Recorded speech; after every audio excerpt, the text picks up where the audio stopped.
Welcome to the Miracle Hour podcast, where you can experience the life-changing message of healing, freedom, blessing, and salvation.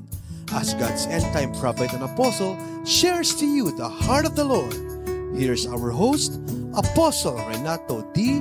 Carillo. Ang sabi po ng Bible sa Hebrew 10:25, in these last days, na ang Panginoon po ay bababaan ng mga araw at anumang oras, dapat lagi daw po tayong nasa bahay ng Diyos. Priority po natin yun. Hindi tayo kinakailangang i-follow up, tawagan, i-message, paabutan ng tungkulin nating dumalo. Dahil yun po yung utos ng Diyos.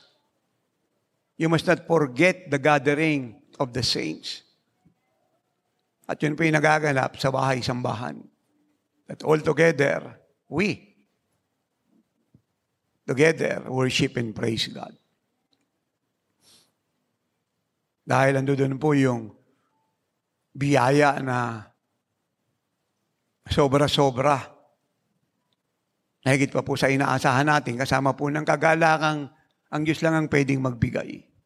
Dahil lagi ko ang sinasabi, na ang isa pong solusyon sa anumang kalungkutan ay yung magpuri ka na magpuri sa Diyos. Ganun lang po kasimple yung tagumpay. That is the simple remedy to defeat and overcome sorrow and loneliness. To rejoice in the Lord. Always, again, I say rejoice. Dahil yung pong mga fiery dart ni Satan gustong ilagay sa ating mga mind at iset up niya po yung ating mga thinking, ay nawawalan po ng power.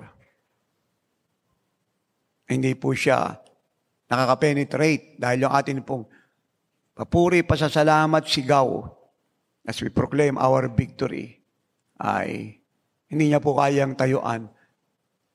Nabibingi po siya ron. At dahil siya po yung nabibingi, kusa po siyang umaalis. At pag siya po'y umalis, lahat po ng panggugulo na gusto niyang ilagay sa buhay ng bawat isa, dala niya po yun sa kanyang pag-alis. Kaya pag tayo po'y nagpupuri sa Diyos, we are inviting the presence of God. At pag siya po'y andyan na, si Satan po mag-i-exit na. Napakasimple pong truth. Huwag niyo po nga kalimutan yan. Usually kasi ang gusto po ni Satan, lagi niya tayong i-torment, laging lagyan yung thought natin ng negative, ipaalala sa atin yung mga pangit na bagay, pangyayari, hanggang tayo po'y makondem. Kaya, maging matalino po tayo. Do not listen to the lies of the enemy. Don't give time to anything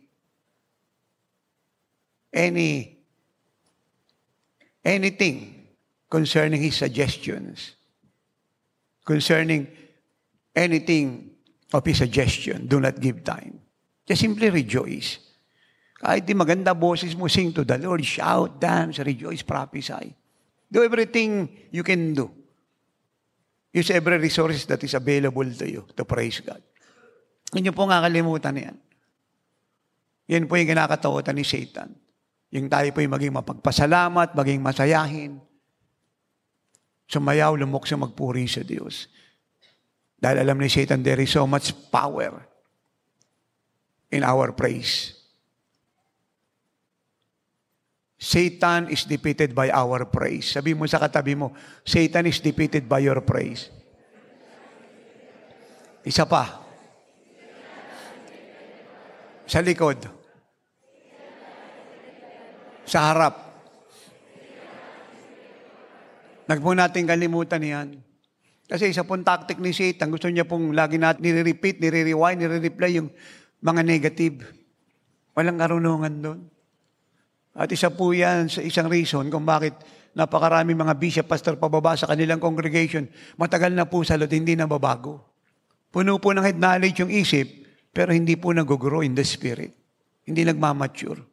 Paikot-ikot lang po sila sa ganong setup at spiritual atmosphere. Believe me, totoo po ang sinasabi ko. Dahil wala silang ginawa, kundi i-rewind, i-repeat, i-replay yung ginagawa ng diablo. Yung statement, yung suggestion, yung mga nangyayari sa kanya. Kasi alam niyo si Satan, nag-ooperate yan sa likod ng mga circumstances and situations. Iyon po yung ginagamit niya palagi. Kaya dapat aware po tayo riyan. Yan yung si Apostle Paul, kahit siya po yung nakakulong sa Philippian jail, isa lang po sa pinangkulungan sa kanya yan. Pero siya po yung nagpupuri sa loob ng kulungan. Hindi po kagaya na maraming bilanggudo, matagal na pong nalulungkot, depressed, hopeless, helpless. Siya po nung dumating, binago niya po yung atmosphere. Siya po yung nagpuri, lumukso, lumundag, sumayaw kasama si Silas. Makikita niyo po yan in Acts 16:25 to 34. Ano pong nangyari? Yung Diyos po yung natawa. Dinisplay po yung kanyang power. Niyanig po yung kulungan. Bumukas po yung pinto ang bakal. Pati po yung mga chain sa kanilang paa ay tinanggal ng Diyos. Yun po yung ginawa ng dalawa eh. They pray and they praise God. Again and again.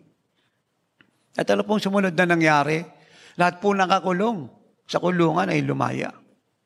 Pati po yung centurion na magpapakamatay dahil, alam niyo po, sa Roman costume, pag centurion ka, pag natakasan ka ng prisoner, kapalit nun buhay mo.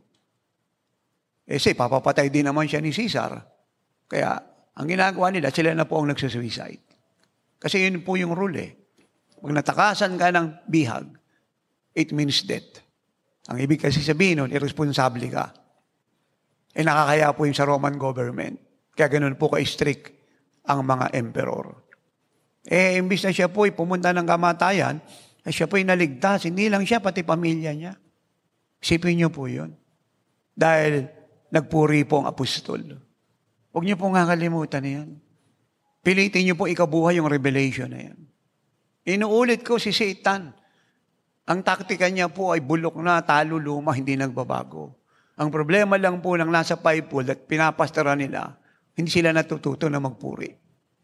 Lagi nilang minimeditate yung gawa ng diablo, kinukompes, pinag-uusapan, nire-repeat, nire-rewind, nire-replay. Alam niyo ibig kong sabihin? Kaya walang nagbabago sa pangyayari. Paikot-ikot lang sila. At yung pong problema, hindi nababago. Walang solusyong na ibibigay ang Diyos. At yung pong gawa ng diablo, lumalaki pa, nadadagdagan. Dahil pag tayo po nagkukumpes ng gawa ng diablo, ibig sabihin uma-agree tayo ron. Uma-agree tayo. At pag tayo po uma-agree, nagiging stronghold po yun eh. Lalo po siyang nagiging matibay na dapat hindi. Amen. Kaya ang Bible po, punong-puno po ng testimonies concerning the power of praise. Saan po ba nagsimula po ang revelation? Ito sa langit. Kita niyo po yung mga tao sa langit. Walang ginawa. Araw at gabi, in succession. Kundi magpuri, sumamba, magpasalamat, umawit sa Diyos. Yung pong atmosphere sa langit, kaya walang malungkot doon. In contrast, tingnan mo impyerno, lahat ng tao ron, umuungol sa hirap. They curse their family, their friend, their pastors, the priests, the ministers, na hindi tinuro sa kanila ang totoo. Who deceived them. Their religion. And many people na pinaniwala silang ligtas sila, inyat hindi naman sila ligtas. Pero ang sabi ng Lord in Matthew 6, 9, and 10, ganito kayo manalangin. Father God, thy will be done on earth. O thy will be done here on earth as it is in heaven. Father, thy will be done here on earth as it is in heaven. So ang pattern po ay yung langit. At kung ang langit po ay puno ng kaligayahan at kasayahan, dapat yun po yung buhay natin. Yun yung bahay natin. Yun po yung place of work and business natin. Yun po yung sasakyan natin. May kasama ko o wala, puno po siya ng kagalakan. Yung atmosphere po ng Diyos, ando doon. Alam niyo yung presence ng Lord. Available sa atin araw-araw yan eh. Ang kailangan lang mag-create po tayo ng atmosphere, ng isang serenity, ng isang place na kung saan ang Diyos po ay welcome para i-manifest yung sarili niya. And how you do that? Praise God. Worship God. Kahit saan nga nandoon, pwede kang magpuri, pwede kang sumamba. Huwag niyo pong kakalimutan yan, mga anak, mga minamahal. Huwag niyo kakalimutan yan. Napaka-basic po nitong teaching na to. And yet, ang church sa buong mundo, hindi naging matagumpay. Eh, hindi naman si Satan titigil sa panggugulo eh. Kahit talo na siya eh. Kasi trabaho niya yun. Titigil lang po siya pag siya inapunta na ng bottomless pit. Patungo po ng eternal hell. Pero hanggang wala pa po yung ganong situation, walang ginagawa si Satan sa mundo kundi manggulo. Mag-double time, mag-triple time. Hindi na po tayo nagtataka pa sa nagaganap sa mundo. Ako lagi kong sinasabi sa inyo, not once na ako po yung nagtaka sa nangyayari sa mundo. Hindi niyo po ako nakita nagtataka. Hindi tayo ignorante sa nagaganap sa mundo. Kasi bago siya mangyari, sinabi na po ng Lord. Pinarapisi na po ni Tatay. Yan na pong ipagtataka mo. Ganyan nga tayo ka-advance eh. At yun nga yung atin pong kabigatan, na ang daming bishop at mga pastor, matatagal na sa ministry, tumanda na sa paglilingkod, dahil ang tataka pa kung ano yung nagaganap sa mundo. Nakukompuse pa. Yun po ipagpapakita na hindi sila lumago sa Diyos.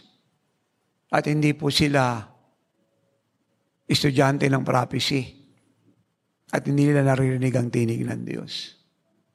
Again, ako, for the glory of God, not once na ako po yung nagulat sa nagaganap sa mundo. O nag-alala, o nabigla sa nangyari sa mundo. Giyera man yan, lindol, bagyo, mga salot na mga virus na yan, at ano po pang mga invented lies ng Diablo, yung climate change, global warming, famine, earthquake, typhoon, mga nuclear threat, mga rumors of war and wars. Hindi po ako nagtataka. Kaya nga ganyan kaganda pag naging anak ka ng Diyos at naging Jesus addict at fanatic ka at naging Bible-believing children ka ng Diyos. Kasi advance ka eh. Wala pong advance na tao sa mundo kundi tayo. Tayo pong pinaka-advance, pinaka-ma-impluensyang taong nabubuhay sa ibabaw ng lupa. Kaya nga malaki pong kasalanan yung ginagawa ng mga bishop at pastor na umaasa ng solusyon sa mga politiko sa United Nations, sa Amerika, sa Russia, sa China at European Union. Malaki pong kasalanan yun. Again, pagpapakita po yung hindi sila lumalago sa Diyos, hindi nila totoong kilala ang Diyos, puro head knowledge po yung theology nila, hindi experiential knowledge. Yung po yung pagpapakita, hindi nila naririnig tinig ng Diyos. Yung kanila pong obedience po ay questionable. At yung kanila pong faith sa salita ng Diyos ay questionable. Kasi, inuulit ko, hindi pa po nagaganap ang krisis ng mundo, sinabi na po ng Panginoon. Kaya pag binabasa mo ito, kahit hindi ka pastor, advance yung knowledge mo. Kaya nga laging sinasabi ni Tatay, tayo po ang solusyon sa problema ng bayan natin, ng bansa natin at ng buong mundo. Huwag nating iasa kung kani-kanino. Amen. Amen. Hindi na po mahalaga kung ano yung edad mo, ano yung kulay mo, ano yung sukat mo, ano yung pinag-aralan mo. May asawa ka o wala. Ang importante rito yung Diyos na tanging tagapagligtas ng buong mundo nakatira sa iyo.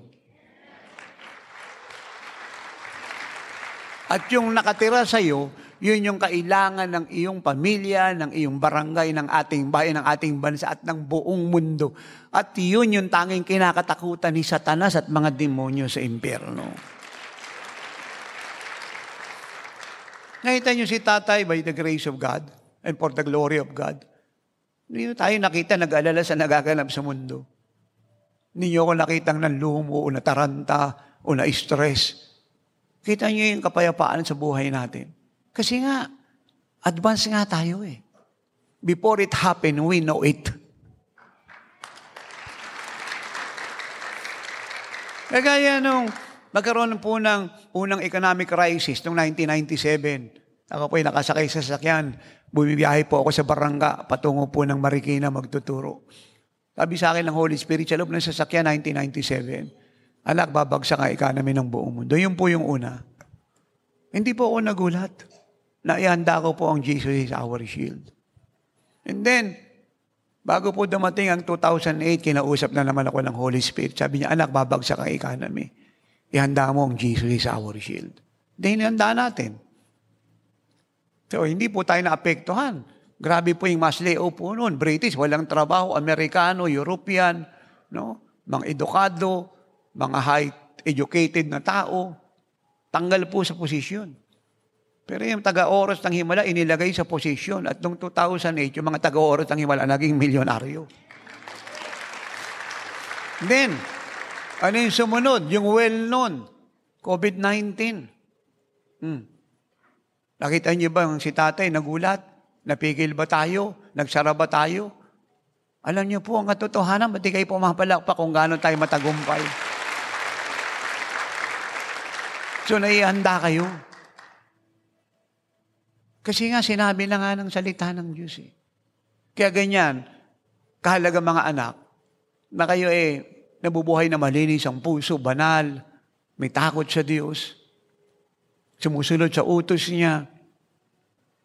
At the same time, malalim po yung intimacy sa Kanya, yung communion. Huwag po tayong gumayan sa maraming mga kapatirang awang-awa po ako, no? Hindi ko sinasabi to condemn them or judge them. Ito po yung sinasabi ko with a broken heart, with a great burden for them. Huwag tayong gumayan sa kanila, hindi naturuan ng tama. They simply pray. Lahat naman nagpipray. Do you believe na lahat nagpipray? Pero tayo, ang prayer po sa atin is not just a mere statement, so we pray. No. Ang prayer po sa atin ay encounter sa Diyos.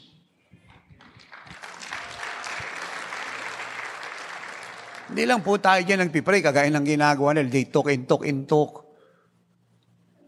And talk more. And do less for the kingdom of God. We experience God. Ang prayer sa atin ay deep intimacy with God. Deep encounter with God. Ang prayer sa atin is desiring Jesus. Seeking Jesus with all our heart. Walang sabi niya sa Jeremiah 29:13, pag hinanap niyo ako ng buong puso, matatagpuan niyo ako. Praise God. Hallelujah. Kaya po yung mga nagsasabing, nasaan ang Diyos? Gusto kong maranasan ng Diyos. Gusto kong makita ang Diyos. Alam nyo, ang akin pong advice sa kanila, isa lang. Hangarin mo at hanapin ang Diyos ng buong puso kasi hindi siya nawawala. Nasa tabi mo lang siya. Pag hinangad mo siya ng buong puso, ipapahayag niya ang sarili niya sa iyo. Hangarin mo siya ng buong puso. Kapag tayo po ay nagdi-desire ng encounter sa Diyos, kasama po rito yung salitang patience or waiting upon the Lord. Yung nag-aantay ka sa Diyos.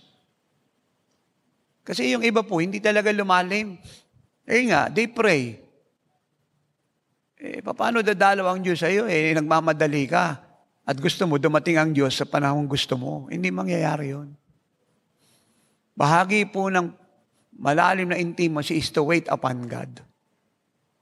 Kasi hinahanap niya yung seriousness ng puso natin. Bigyan ko po kayong halimbawa. Siyempre ako po'y lumaki sa presensya ng Diyos magmula na ako'y naligtas noong January 12, 1986. Tinuruan ako ng Holy Spirit mag-pray. Kaya nga na-memorize ko yung Bible sa loob ng 3 buwan na ako po'y bago sa Lord.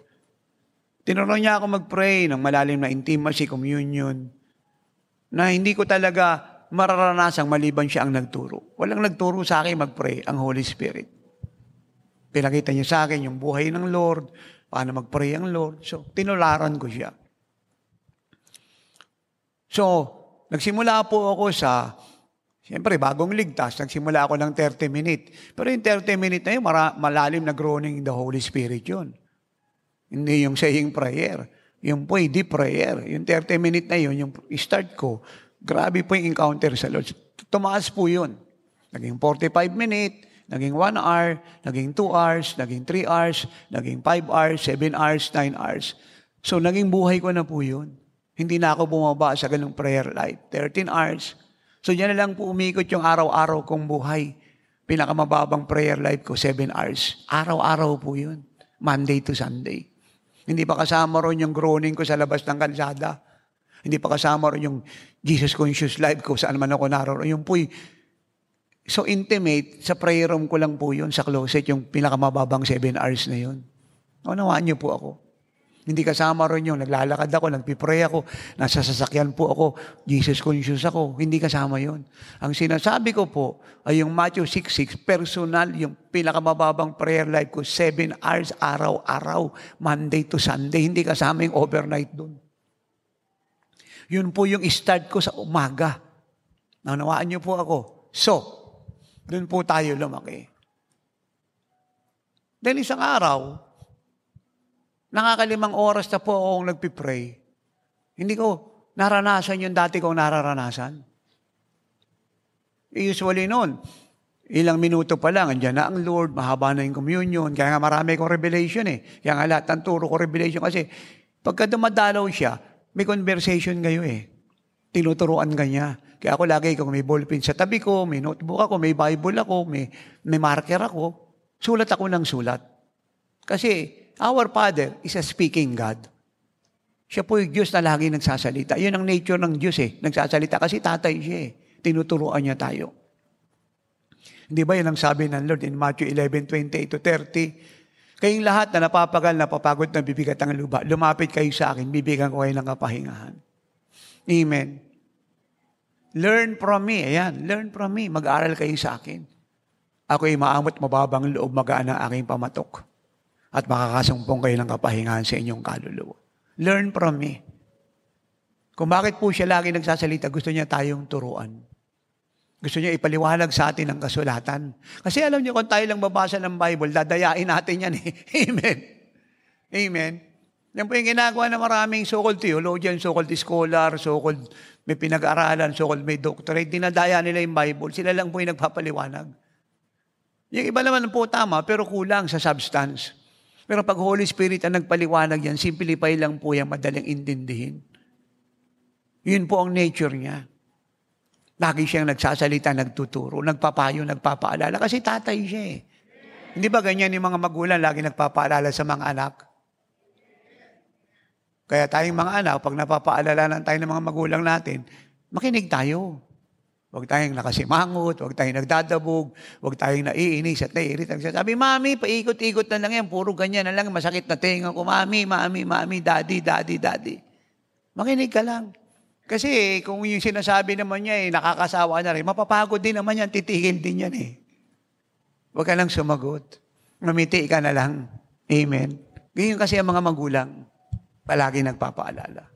Especially godly, maka-Diyos. Remember, walang magulang na maka-Diyos ang magpapayo ng mali sa mga anak. Hindi ba natin siya maintindihan, pero believe me, mabuti para sa atin yan. At ang pagsunod sa ating mga magulang ay pagsunod sa Diyos na nag-uutos na mahalin natin at igalang ang ating mga magulang. Amen. Sabihin mo sa katabi, may mga magulang yan.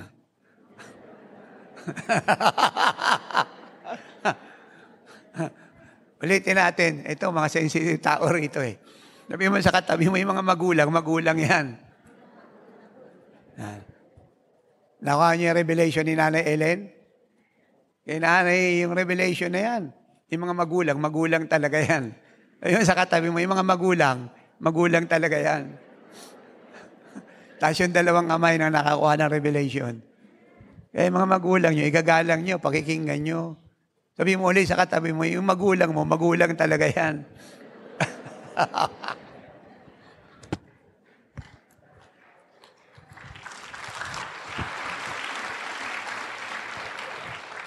Dahil ang mga magulang ay magulang talaga, so laging magpapayo yan. At yung payo, maganda yan. Hindi nyo maintindihan lahat, pero sa kabutihan nyo yan. At pag naging magulang na rin kayo, at pag magulang na kayo, magulang na rin kayo, so malalaman nyo ngayon paano maging magulang at maging magulang. Nakuha nyo yun?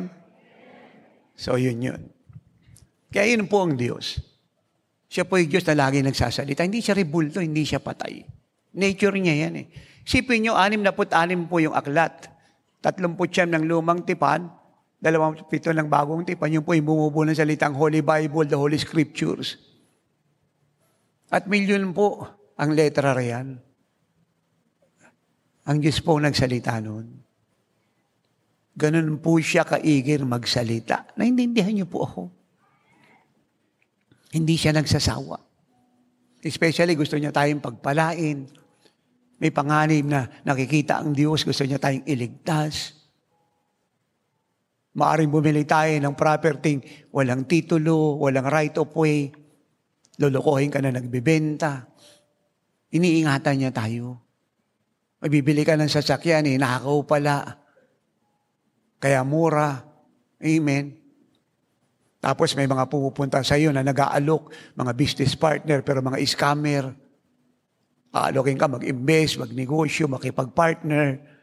Mga mandaraya. Nililigtas tayo ng Diyos. Nagpapakilala iba dyan, ambassador ng scammer. Amen. Hindi, kulang pala yung statement ko. Ambassador ng mga scammer.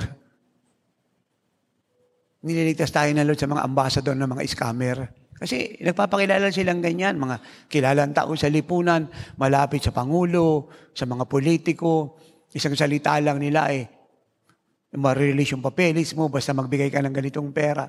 Nililigtas niya po tayo sa mali at ayaw niya tayong mabuhay na liko. Dagdag pa na marami tayong plano. Hindi naman lahat ng plano natin, plano ng Diyos. Amen. Hindi naman lahat ng gusto natin gusto niya. Kaya iniingatan niya tayo. Kaya hindi siya tumitigil magsalita. At pag siya po yung magsasalita, wala siyang pinipiling oras. Either umaga, tanghali, hapon, gabi, madaling araw, Lunes hanggang Linggo, saan ka man naroon. Pag gusto niya magsalita, kasi may sasabihin siya sa iyo, magsasalita siya. Kaya dapat lagi kang aware. Ang ibig sabihin, lagi kang gising sa Espiritu Santo. Lagi kang gising sa Espiritu. Aware ka. Ang tawag po doon, living a God-conscious life. Yun po ang tawag doon. Kasi pagka marami kang kausap, nanonood kang TV, babasa kang dyaryo, panay cellphone mo, panay text mo, panay message mo, hindi mo siya maririnig. At hindi ka niya kakausapin. Kasi sayang yung sasabihin niya kasi yung isip mo nasa ibang bagay. Kaya hindi niya napansin ng Lord. Pagkatapos niyang mag-minister, humihiwalay siya sa mga alagad. Gusto niya one-on-one with the Father. At pagising niya sa umaga, yun pa rin ang kanyang custom, one-in-one with the Father. At pagkatapos po niyang gawin yun, yan ang sabi ng Mark 1:35, tatawagin niya mga alagad, tuturuan. Nagmi-minister siya sa mga may karamdaman sa hindi ligtas. Pagkatapos po nun, hihiwalay na naman siya sa mga tao dyan, 6:15, Matthew 14:20-23, to be with the Father. At pagdating ng gabi, nag-overnight po siya, Luke 6:12, to be with the Father. Kaya lagi niya narinig-tinig ng Diyos. Are you with me? Kaya hindi po masama ang cellphone. Hindi masama na may Facebook ka, may Messenger ka, may profile ka, pero kung siya po haharang sa communion mo sa Lord at magiging distraction, dapat maging disiplinado ka sa paggamit niyan. Dahil ang priority mo hindi mag-text, hindi mag-message. Ang priority mo ang Panginoon. Siya rin na magsasabi sa iyo kung ano yung isisend mo para mabilis yung makakabasa nito. Siya rin na magsasabi sa iyo kung sino ipiprain mo mga unbeliever. Dahil ililigtas niya. Kaya nakita nyo, may iwasan mo yung problema. Alam nyo, napakaraming mga kapatiran, evangelical, full gospel, charismatic, ang daming problema sa buhay. Sinisisi nila si Satan. Of course, walang natutuwa kay Satan. Pero alam niyo kung sino may gawa? Sila. Hindi nagtatanong sa Diyos. Sige lang ng sige. Lalo na pag pinag-usapan pera, negosyo, property, kulang sa understanding, sunggab ng sunggab. Hanggang sila po'y na-scam. Ang dami pa namang ambassador ng mga scammer ngayon. Sabi, ambassador ng mga scammer, siya po yung lead scammer, kaya ang ambassador Amen. Napakarami. Dami nagme-message sa cellphone. Mag-email daw sa kanya kasi pamamanahan siya. nag-aalok ng mga negosyo, trabaho, investment. Puro scam lahat yun. Kasi kung ang mga ito'y matitino, magtatayo ng kumpanya yan. Magpaparegister sa SEC yan, sa BIR. Are you with me? Sa DTI. Tapos sasabihin nila, opisina nila, pangalan ng company, telephone number, para legal. Pero ito wala. Pag puro cellphone, scam lahat yan. Hinindihan niyo po ako. Nakakalungkot. Marami mga kapatiran sa iba't ibang fellowship. Pag nakabasa pera, sabihin ng diablo, ayun na yung wealth transfer mo. Yung prophecy ko ay totoo, pero yung tinanggap mo, mali. Huwag mo i-connect yung prophecy ko doon sa kaparaanan ng diablo. Ayun na yung eternal, ayun na yung possessed inheritance mo. Yan na. Yan na answers prayer mo kasi nagbigay ka eh. Ayan na. Ayan na, scammer. Totoo po yan. Napakarami namin kinansila ni nanay. Halos madurog puso namin sa awa. Iba po hindi nadala. Sinabihan mo na ng minsan, hindi pa nakinig, baka sakali pa. Ikalawang ulit, tinuloy pa rin, ikatatlo. Ang sabi namin ni nanay, Lord, bahala ka na sa kanya. Hindi nakikinig. Tingnan niyo po si tatay. Tingnan niyo po kung mga anak sa akin kayo tumingin. Huwag kayong mag-alis ng tingin sa akin, please. Huwag kayong mag-alis ng tingin. Tingnan niyo po ako. Tayo mga anak sa Facebook, sa YouTube, sa TV, sa radio, sa live streaming na nagaganap ngayon na nakatungay rito, all over the country, now, around the world, look to me and listen carefully. Tingnan niyo po at pakinggan niyo ito. Pagdating po sa kasaganaan, pagdating po sa tagumpay ng buhay, pagdating po sa kalusugan, pagdating po sa kaligtasan, pagdating po sa kaganapan ng mga pangako at propesya ng Diyos, walang baka sakali. Lahat sigurado. Amen. Huwag niyo pong kakalimutan yan. Kaya nga binigay niya sa atin ang salita niya para nating maging guidelines. Anong sabi ng Psalm 119:105? Thy word is a lamp unto my feet and a light unto my path. Ano po ba ang purpose ng light at saka ng lamp? Lampara, anong purpose? Para magbigay ng liwanag. Bakit mahalaga ang liwanag? Para hindi ka maligaw. Hindi ka madisgrasya. Hindi ka mawala. Yan po ang salita ng Diyos. Kaya ako maingat ako. Sobrang ingat ko. Nagawa ng kahit ano,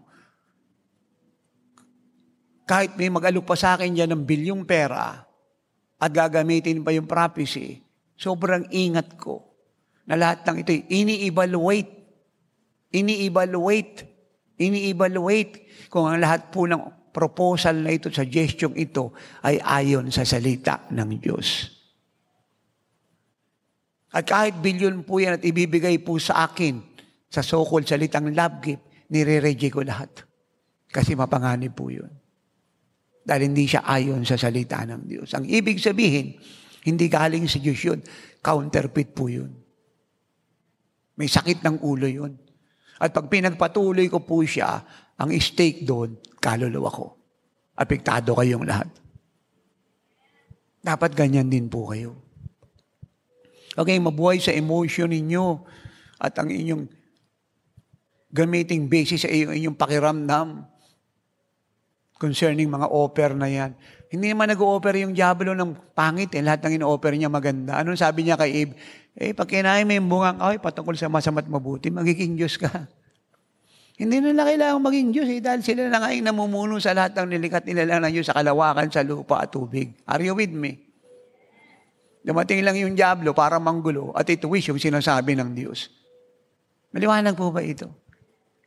Anong sabi niya kay Jesus sa Matthew 4, verse 7 to 11, o kung sasambahin mo ako, ibibigay ko sa iyo yung lahat ng kayamanan ng mundong ito. Kita niyo po yan. Hindi na nahiya yung diablo ang kapal ng mukha ng diablo. Ibibigay daw niya yung kayamanan ng buong mundo na parang siya lumikat lumalang. Anong ginawa ng Lord? Nag-isip ba? Nakipag-usap ba sa kanya? At sinabi sa diablo, bigyan mo ako ng pagkakataong magayon at manalangin. At pag-aaralan ko yung offer mo. Nakikinig po kayo sa akin? Anong sabi ni Jesus? Satanas, lumayas ka sa harap ko. Nasusulat, huwag mong tuksuhin ang Panginoon mong Diyos. You see that? Makinig po kayo ng husto. Kinabukasan nyo nakasalalay rito. Pati pamilya ninyo. Huwag po tayo magpadalos-dalos sa salitang opportunity at ang basihan po natin pangyayari at pakiramdam. Lahat ng bagay ay ating i-evaluate alinsunod sa salita ng Diyos. Kahit maganda po yan, kung wala dyan ang salita na at hindi ayon, at ito po'y opinion lang, itabi mo yan. Don't grab it. Itabi mo siya. And wait for God. Are you with me? To clarify things to you. Ako hindi po ako nagpapatawa rito sa sasabihin ko, ha. Marami po kung bakit yung pag-aasawa po nila disaster. Kasi hindi naman nila in-apply ang Word of God. Ano po in-apply? Pakiramdam. Pangyayari. Pangangailangan. Alam niyo ang ibig kong sabihin? Kung hindi man mga pamilya ninyo, kapitbahay nyo, alam niyo, hiwalay sa asawa, gulo ng buhay. Alam niyo ibig kong sabihin? Kung hindi man kapitbahay natin o kamag-anak, mga kapatiran sa ibang fellowship, na hindi dapat nangyayari sa mga anak ng Diyos. Sa mundo, okay yan. Sa mga anak ng Diyos, hindi. Tapos sasabihin nila, diablo may gawa. Kaya dapat merong dissolution of marriage, dapat may divorce, dapat may annulment, dapat gawing batas yan, dapat illegal yan. Actually, hindi naman po yun ang problema eh. At hindi rin ito solusyon. Alam niyo kung ano ang problema? Yung hindi nila inaayon yung ginagawa nila sa salita ng Diyos. Ngayon, napugian lang siya kay brother. Alam niyo, pogi nga si brother, walang trabaho, batugan. Ano yung pakakain niya sa'yo? Hindi po pwedeng I love you, I love you. I love you, I love you. Nagugutom kayo, pinalalayas na kayo sa bahay niyo kasi di kayo nakakabayad ng ilaw at tubig. Ano na itulong ng gandang lalaki ni brother at yung I love you, I love you. Nagugutom ka na. Are you with me? Wala kang pambiling sukulay. Mukha ka lang si Lola Basyang. Anong I love you, I love you? Sabi mo sa katabi mo, anong I love you, I love you? Lakasan mo para marinig ka. Ba't di mo nilalakas? Lakasan mo. Love you, love you.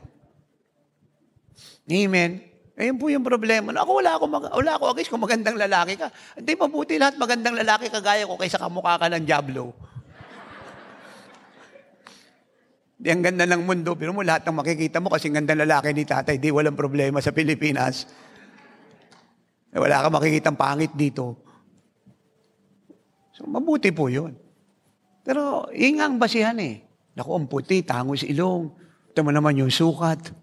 Yung height ba? Tingnan mo, slim. Walang tiyan. Sabihin, hindi malaki yung tiyan. Yun po yung basihan. Yun yung problema eh. Kita mo, pag umitin ako, parang himatayin ako. Kita mo yung dimple, pag lumitaw, Diyos ko, Diyos ko. Wala ang trabaho si brother, batugan. Hindi nakakain yung dimple. Hindi na ibabayad yan. Are you with me? Hindi po ako nagpapatawa, pero pwede kayong tumawa. Alam niyo, ibig kong sabihin? Ito naman si brother. Ganda ni sister. Si sister batugan na hindi marunong maglaga ng tubig. Tatawagin pa yung nanay niya. At nung magsama kayo, kasama yung biyanan mo para may tagaluto ng tubig. Disaster po yun. Diyan na ni sister, kita mo naman yung labi. Parang makupang putok-putok na bulok na. Pula-pula. Si sister batugan. Na hindi marunong maglinis ng bahay. Minsan pinaluto ng bigas, puri ng Panginoon, ginawa niyang lugaw. Nagprito ng itlog. Yung itlog di bakain. Dahil sinunog niya. Ibig kong sabihin, puro panlabas yung basihan natin. Naiintindihan niyo ako? Hindi ako nagpapatawa. Yan ang sabi ko, totoo. Yung iba naman, yung basihan, pangangailangan. Naku, abroad ito. Dubai ito, Dubai. Oriando baraba, karya baba, shikara baba. Oriando bobo, shika. Ba't di kayo nag-speak in tongues? Korea baba, kata. Amen. Naku, Germany ito. Taga-UK ito. Taga-France to. Taga-Switzerland to. Taga-Ukraine to. Taga-Ukraine. Taga-Russia to. Taga-America to. Taga-California to. Taga-New York. New York. Wala akong problema kung taga saan ka eh. Ayun po yung problema ng marami. Amen. Yung pangangailangan. Nakuha niyo po ako. Mali yun na tinignan mo ng source ng provision eh. Tao. At saka bansang naghihirap sa pangasalukuyan. Hindi ang Diyos na may gawa ng langit at lupa. Nakuha niyo po ako. Ako hindi ako nagpapatawa. Ay gumagamit lang po ng katotohanan. Ito abroad, taga Singapore. Taga China. taga Macau, taga Hong Kong. Abroad. Yun po yung problema. At yung iba naman, kasi siyempre, laki sa probinsya, nangangarap ng bata pang kahit papano makapunta ng Macau, ng China, ng Tibet, ng Cambodia, ng Vietnam. Yan ang may nanligaw, kahit na out of context, hindi naman will ng Diyos, yun sinunggaban. Yun po yung simula ng problema. Tayo po yung pumipili ng kapalaran natin. Ayaw nating lakaran yung kapalaran inihanda ng Diyos sa atin.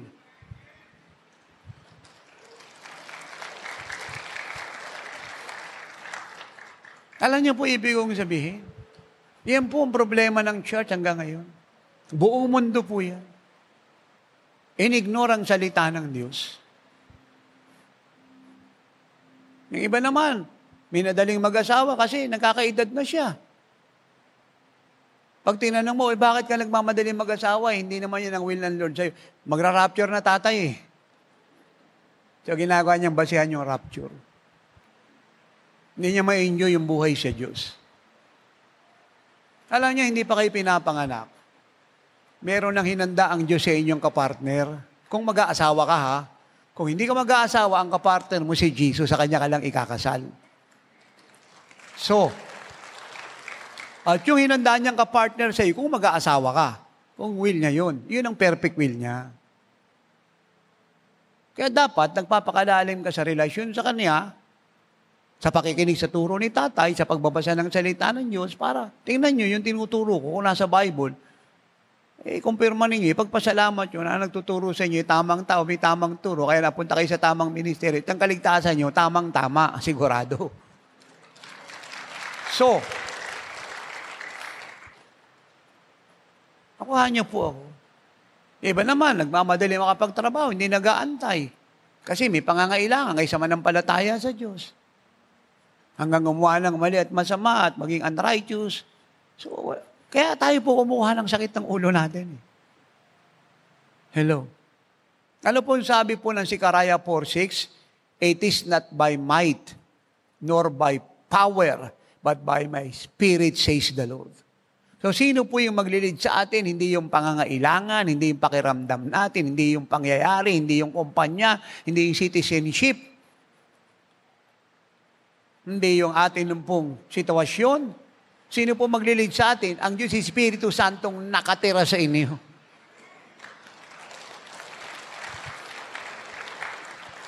Amen. Meron pong isa pong bata sa Bible na attested as a true prophet. Even though ang lahat po ng prophet sa Old Testament, yung minor prophet, major prophet, tinayo ng Diyos. Kaya lang pag sinabi pong attested, ang ibig sabihin, lahat ng prophecy niya nangyari. Yun po yung kanyang uniqueness. At isa po ron si Samuel. Siya po'y anak ng kanyang amang si Elkanah at ang kanyang inang si Ana. Siya po yung unang anak. Matagal pong panahon na si Ana po ay baog, hindi nagkakaanak. At si Elkana, na asawa niya, ay meron pong babaeng kinakasama, ang pangalan naman ito ay Penina. So, kay Penina, marami siyang anak. Kay Ana, wala. Pero ang tunay niyang asawa at mahal niya, si Ana. Ang ginagawa ni Penina, lagi niyang tinitis o tinutukso si Ana. At sa custom po nila, pagka ikaw po'y baog, ang ibig sabihin nun, undercurse ka. Yun po yung bili po ng mga Jew. Kaya ang ginagawa po ni Penina, lagi niyang tinutukso si Ana na kung bakit wala kang anak kasi undercurse ka. Yung sabihin, sumusaway sa Diyos, hindi sumusunod. Kaya yan sumpa ng Diyos sa buhay mo. Hindi niya na po kaya yun. Masyado na po siyang sugatan, nasasaktan, downgraded na po yung kanyang countenance, at yung spirit niya crush. So, bakit po siyang nakikita ni Elkana? Yung kanyang asawa. Mahal na mahal po ni Elkana si Ana. Pag siya po'y nagpapala, ang ibinibigay niya po kay Ana, sobra-sobra. Kay Penina, hindi. Ganon niya kamahal si Ana. Kaya sabi niya, bakit ka malungkot? Higit pa ba ang maraming anak o ang anak isa sa akin? Ang ibig sabihin ni Elkana, hindi pa ba ako sapat kahit ala kang anak at kailangan mo pang malungkot kasi wala tayong anak. So, ang ginawa po ni Ana yung kabigatan niya, dinala niya sa templo. Pag sinabi po natin sila'y lagi nagpupunta ng templo, kasi nga, yung Ark of the Covenant na ginawa ni Moses in the book of Exodus, nilagay sa temple yun. So, sa Old Testament, may dalawang temple na ginawa. Si Zerubbabel's temple at saka Solomon's temple. At sa New Testament naman, yung Herod's temple. Yun yung po yung replica o counterfeit. Are you with me? Ito mga templong ito'y dinistroy. Yung mga kaaway nilang bansa, isa na po dyan yung Babylon. At ito namang templong tayo ni Herodes, dinistroy naman ito ng Romans noong AD 70 sa pangunguna ni General Titus, na isa sa pinakamagaling na general ng emperor. Kaya pag sinabing sila po yung nasa templong, ibig sabihin, after sila sa presence ng Diyos. Kasi ando doon yung Ark of the Covenant. Yung tabernacle ni Moses, at doon po sa Ark of the Covenant sa mercy seat, ando doon po yung presence ng Diyos. Nakuha niyo na po ako. So, kaya pag sila po'y nakikigera, natatakot yung mga kaaway nila. Either sila po'y Amalekite, Canaanite, Hittite, Jezebite, Amorite, Gabonite, pagdala po nila yung Ark of the Covenant. Kasi alam nila ang Diyos kasama nila. Are you with me? So, pumunta siya ng temple to pray.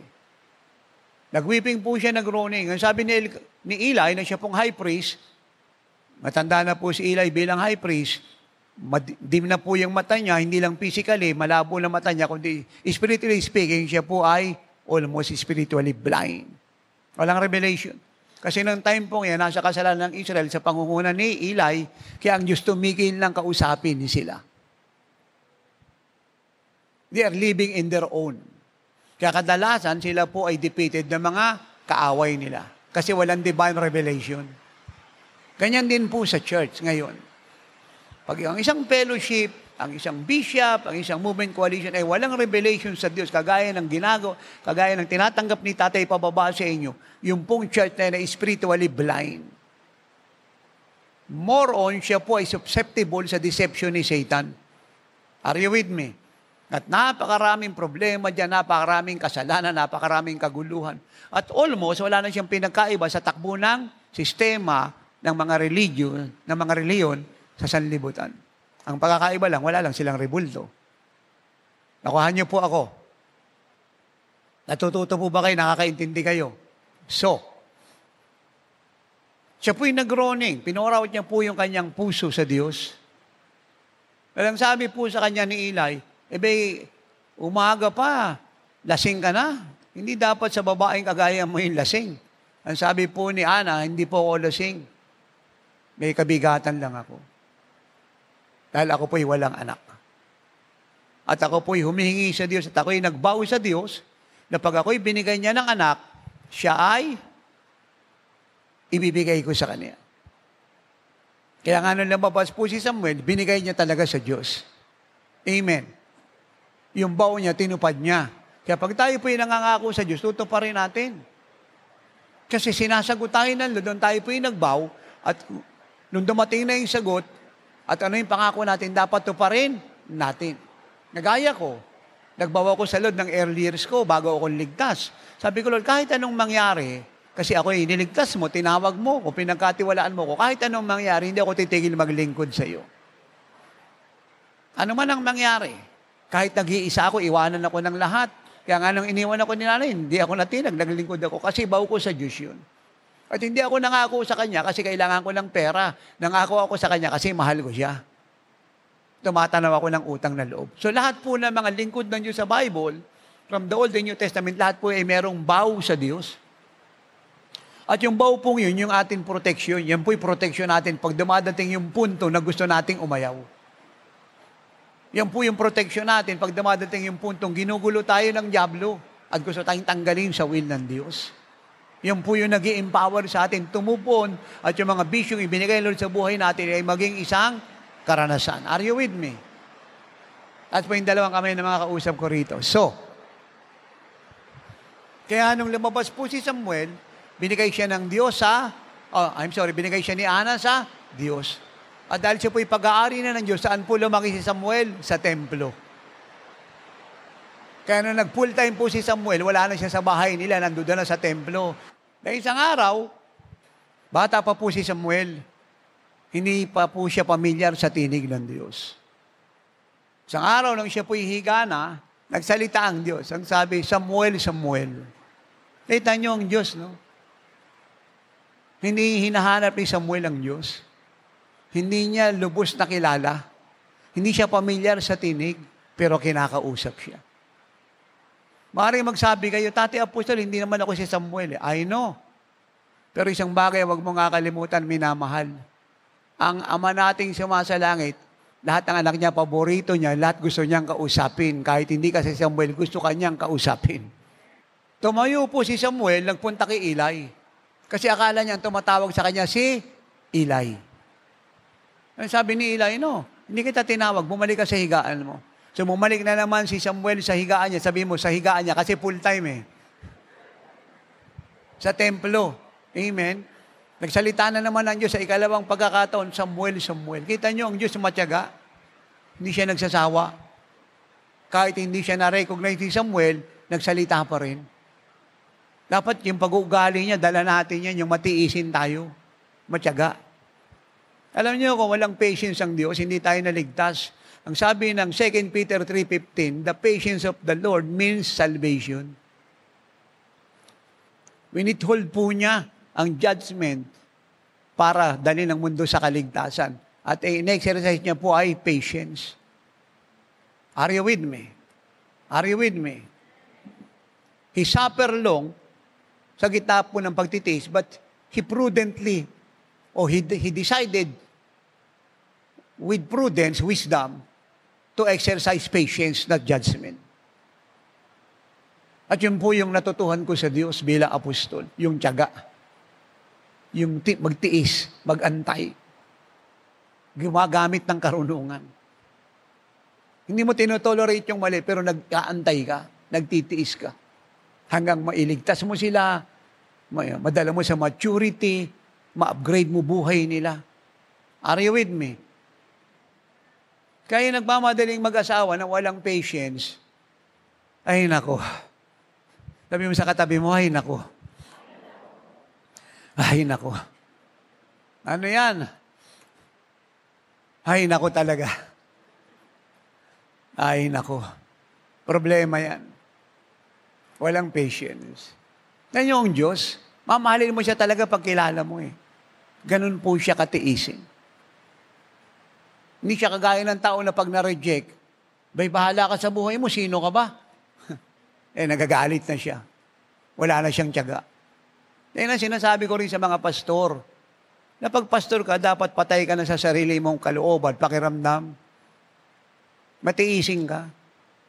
Hindi, pag hindi ka nabati bilang bishop, Para kang si Haman, tsaka si Haring Agag. Kapag hindi ka nabati, hindi ka nabigyan ng respeto, ayaw mo na. Wala kang patience, pangit ugali mo. Hindi karakter ng Diyos yung minamanifest mo. Marami pong pastor, ganyan. Tinawagan na kita, hindi ka nag-reply. Sino ka ba? Hindi mo ba kilala kung sino yung tumawag sa'yo? Si Bishop. To privilege yan na tinawagan kita. Di bahala ka, lang hindi na kita tatawagan. So, naghihiganti. Amen. Sabi mo sa katabi mo, naghihiganti, mali yun. Of course, ano man yung dahilan ng congregation, hindi siya sinagot, hindi natin sinasabing justified. Ang sinasabi ko, wala siyang patience. Walang naitulong yun. Hindi mo matutulungan yung kongregasyon. Nataon pala kung bakit di siya sinagot, inatake sa puso.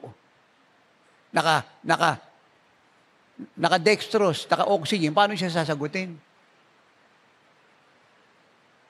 Ako, in-exercise niya lang yung kanyang impatient spirit at nagsabing, bahala ka, kung di ka sasagot, sa susunod, di na kita tatawagan. Hindi niya naintindihan kung ba't di sumasagot agaw buhay. Are you with me? Kaya pagka ikaw ay nag-exercise ng patience, kasama doon ang karunungan. Hindi ka pa dalos-dalos. Yung iba, nakabalita ng isang report, pinaniniwalaan agad. Ako, hindi ganoon. Lagi ko itong sinasabi kay nanay sa aming mga anak. Paulit-ulit na lang. Kasi siyempre, maraming pinapaabot sa aking report. Maraming sinasabi.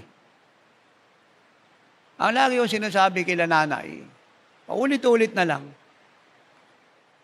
Kasi ang tanong ni nanay at ng aming mga anak, anong gagawin mo dyan? Actionan mo agad dapat yan. Sabi ko, saglit lang. Aantayin ko muna lahat ng facts. Yung lahat ng report, saka ako magbibigay ng pasya. Yun po yung karunungan. Kasi isang side pa lang narinig mo eh. Are you with me? Are you with me? Pakinggan muna natin lahat. Problema man yan, anumang klase yan, papakinggan ko muna lahat. Kasi para sa akin, simple lang yung usapin na yan, hindi mahirap. Gumugulo lang yan, pag hindi tayo gumagamit ng patience at wisdom at nagkukomment tayo ka agad nagre-react at nagpapasya ng mali. Kaya yung sitwasyon kahit minor lang nagiging major, ginagawa natin komplikado. Maliwanag po ba yun? Kaya ang karunungan, kasama ng pagtitis, nag-aantay ka. Ginagather mo muna yung information, pinag-aaralan mo, iniintindi mo, saka ka ngayon nagpapasya kung anong tama. Kasama ang Diyos na nagsabi sa iyo kung anong gagawin ayon sa kanyang salita. Maliwanag po ba yun? So yan. Ang sabi ni Eli, tulog ka uli. Sabi mo sa katabi mo, pinatulog uli sa bahay kasi full time eh. So, ayun. Matyaga po ang Diyos. Kaya ako sabi ko, pag nakilala mo siya, mamahalin mo talaga siya eh. Hindi mahirap mahalin ng Diyos eh. Kilalanin mo lang. At para makilala mo siya, maglaan ka ng magandang panahon sa Kanya. Huwag kang kagaya ni Martha na kinakausap ang Lord, nagtitext. Huwag kang kagaya ni Martha ang kinakausap ang Panginoon, nagluluto. Natataranta. Amen. Amen.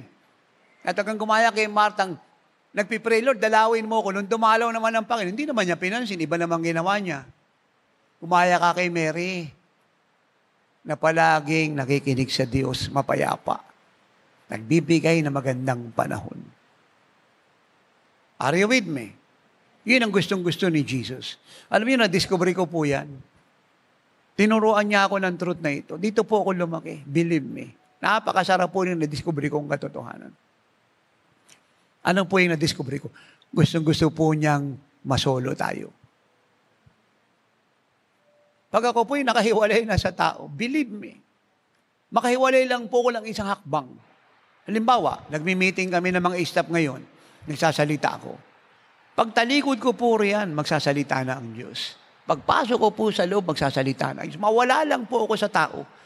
Sa paningin ng may bahay ko sa mga anak ko, kakausapin niya na ako. Doon ko po na-discover. Gustong-gusto niya po tayong masolo. Doon po ako lumaki. Hello. Kahit sino po kausap ko, pag ako po'y tumayo na, kakausapin niya na ako. Kaya nga sinasabi ko, kahit naliligo ako, nag-Amerikana ako. Pag nahiwalay na po ako sa tao, kakausapin niya ako. At pag urgent po sasabihin niya, kahit may kasama ako sa sasakyan, pinapatigil ko po yung usapan. At alam na nila, nagsasalita ang Diyos. Tigil yung usapan. Are you with me? Hindi niya lang po sa akin ginagawa yan sa ating lahat. Nataon lang po na kailangan may apostol na turuan niya para turuan kayo. Gustong-gusto niya po tayong masolo. Wala pa po ang kasalan, ganyan niya tayo kamahal. Ganyan siya kasabik sa atin. Hello. At yun po yung advantage ng walang asawa. Yun po ang advantage. Kasi ang sabi po ng 1 Corinthians 7:29 to 34, pag wala kang asawa, ang concern mo ay bagay ng Diyos. Karangalan ng Diyos. Pag may asawa ka, ang concern mo, kapakanan ng asawa mo. Hati ang devotion mo. Now, hindi ko naman ibig sabihin kasi may asawa ka na ngayon nakakilala ka sa hiwalayin mo asawa mo. Hindi. Na kahit may asawa ka na at kung pares kayo nasa Lord, almost mabuhay kayo pares na parang walang asawa. Hindi ibig sabihin maghiwalay kayo, mag-away kayo. Huwag na kayo umako ng responsibility sa bawat isa. Kundi ang ibig sabihin, i-priority nyo ang Diyos, hindi yung mga sarili ninyo. Are you with me? Do you get that? Yan po ang tamang interpretation. Kasi ang dami nag-i-interpret po ng passage na puro mali. Amen. Kaya mga asawa nila hiniwalayan nila at nung ayaw humiwalay, pinagbubugbog nila para humiwalay. Hindi po tama yun. Nagsama na kayo At saka nakakilala ka sa Lord, may asawa ka na. Kung ibig sabihin, kung pares kayong nasa Lord, para kami ni nanay, ang priority namin, hindi sarili namin. Ang Panginoon, ang will ng Diyos. Are you with me? Priority namin ang will niya. Yun yung una sa amin, hindi yung sarili namin. Kaya wala kaming problema sa buhay. Dahil priority namin ang Diyos. Pero pag wala kang asawa, wala kang problema ron. Ang concern mo, Lord lang. Pag may asawa ka sa ayaw mo sa gusto, may obligasyon ka. Hindi pwedeng pabayaan mo ang tungkulin mo sa asawa mo. Kaya dapat, kung mag-aasawa ka, dapat living like Jesus. Kahit hindi kasing pogi ni tatay kung babae ka, basta living like Jesus kagaya ni tatay. Kahit hindi kasing ganda ni nanay kung lalaki ka, pero living like Jesus dapat kagaya ni nanay. Para kahit may asawa ka, malaya ka sa Panginoon. Dahil parehas kayong gumagalaw. Parehas kayong nakakaintindi. Pero kung malalim ang buhay mo sa Diyos, tapos ang mapapangasawa mo, baby Christian, sakit ng ulo yun. Sino po ba yung nag-aalaga sa baby? Mga magulang, yung mature. Kaya pag-aasawa mo, baby Christian, sakit ulo mo. Kasi baby yan Pagtitiisan mo talaga, pagtsatsagaan mo. Yun yung problema ron. Babae o lalaki, parehas lang. Maliwanag po ba yan? Kaya kung mag-aasawa ka dapat, hindi lang siya basta born again. Dapat living like Jesus, mature. Alam mo yung tawag mo, susuportahan ka. Ipaparaya ang sarili para sa tagumpay ng buhay mo at paglilingkod mo sa Diyos. Ngayon, tatay, kung wala akong makita, di ang palad mo. Wala kang sakit ng ulo. Are you with me? Yun po yun. Especially, maiksi na po ang panahon, bababa na ang Panginoon. Kaya pagka nasa Lord ka, kay pogi yan, kay mayaman yan, kay mabait yan, pag ang believer yan, wala kang kilala. Wala kang panahon. Hindi ka pwedeng sumagot sa tawag niya, hindi ka pwedeng mag-reply sa messenger niya, at hindi po pwedeng tatanggapin mo yung binibigay niyang tsokolate, bulaklak, balot, penoy, itlog ng pugo, o ano pang regalo sa iyo, puto, tanggap ka ng tanggap kasi sasagot ka. Hindi pwede yun. Delikado ka. Sabi mo sa katabi mo, delikado ka. Ito, totoo po ito. Wala akong nabalitaan na nag-asawa ng unbeliever ang sumaya ang buhay. Wala. Impyerno po ang buhay nila. Upside down. Hindi sila pinapayagang magbigay sa Lord, sumamba, maglingkod. Ang believer yan eh. Iba spirit niya. Ay, kung hindi ka naman titigil sa paglilingkod at huwag mo kang itigil ang paglilingkod, malaking suffering ang dadanasin mo. Malaking long suffering yung i-exert mo para magpatuloy sa Lord. Yun yung problema nun. Kaya pinagbabawal ng Diyos yan. Hello? Are you with me? At isa po yan sa ugat ng problema ng pag-aasawa. Napakaraming Kristiyanong pinayuhan namin ni nanay, matigas ulo. Unbeliever pa rin yung pinakasalan niya.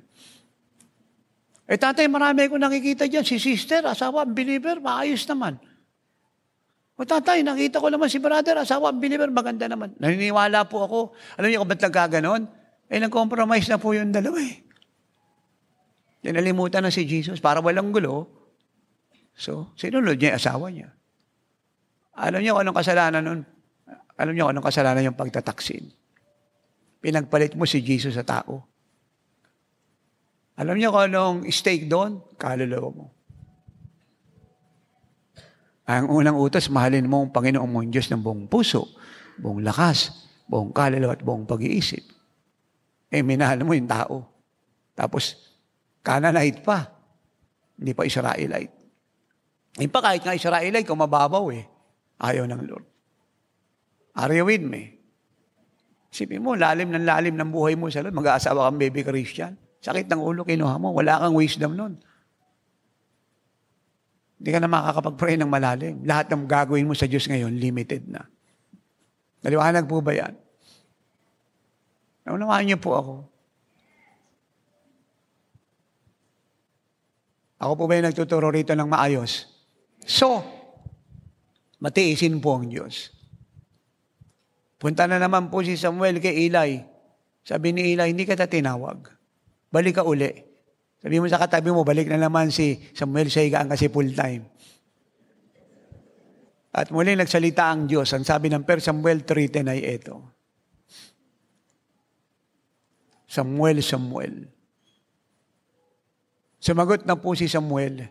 Kasi sinabi ni Eli sa kanya, no, ikalawang beses siyang pumunta kay Eli na ang Diyos ang nagsasalita. At pag siya tumawag sa iyo, sagutin mo siya. Kaya tumawag ang Diyos. At ito po ang reply ni Samuel. At ito po yung gusto kong i-stress sa inyo kanina pa. The Lord called Samuel and said, Samuel, Samuel. And Samuel said, Hear him, I, Lord, speak. I am listening. Yun po ang dapat matutuhan nyo.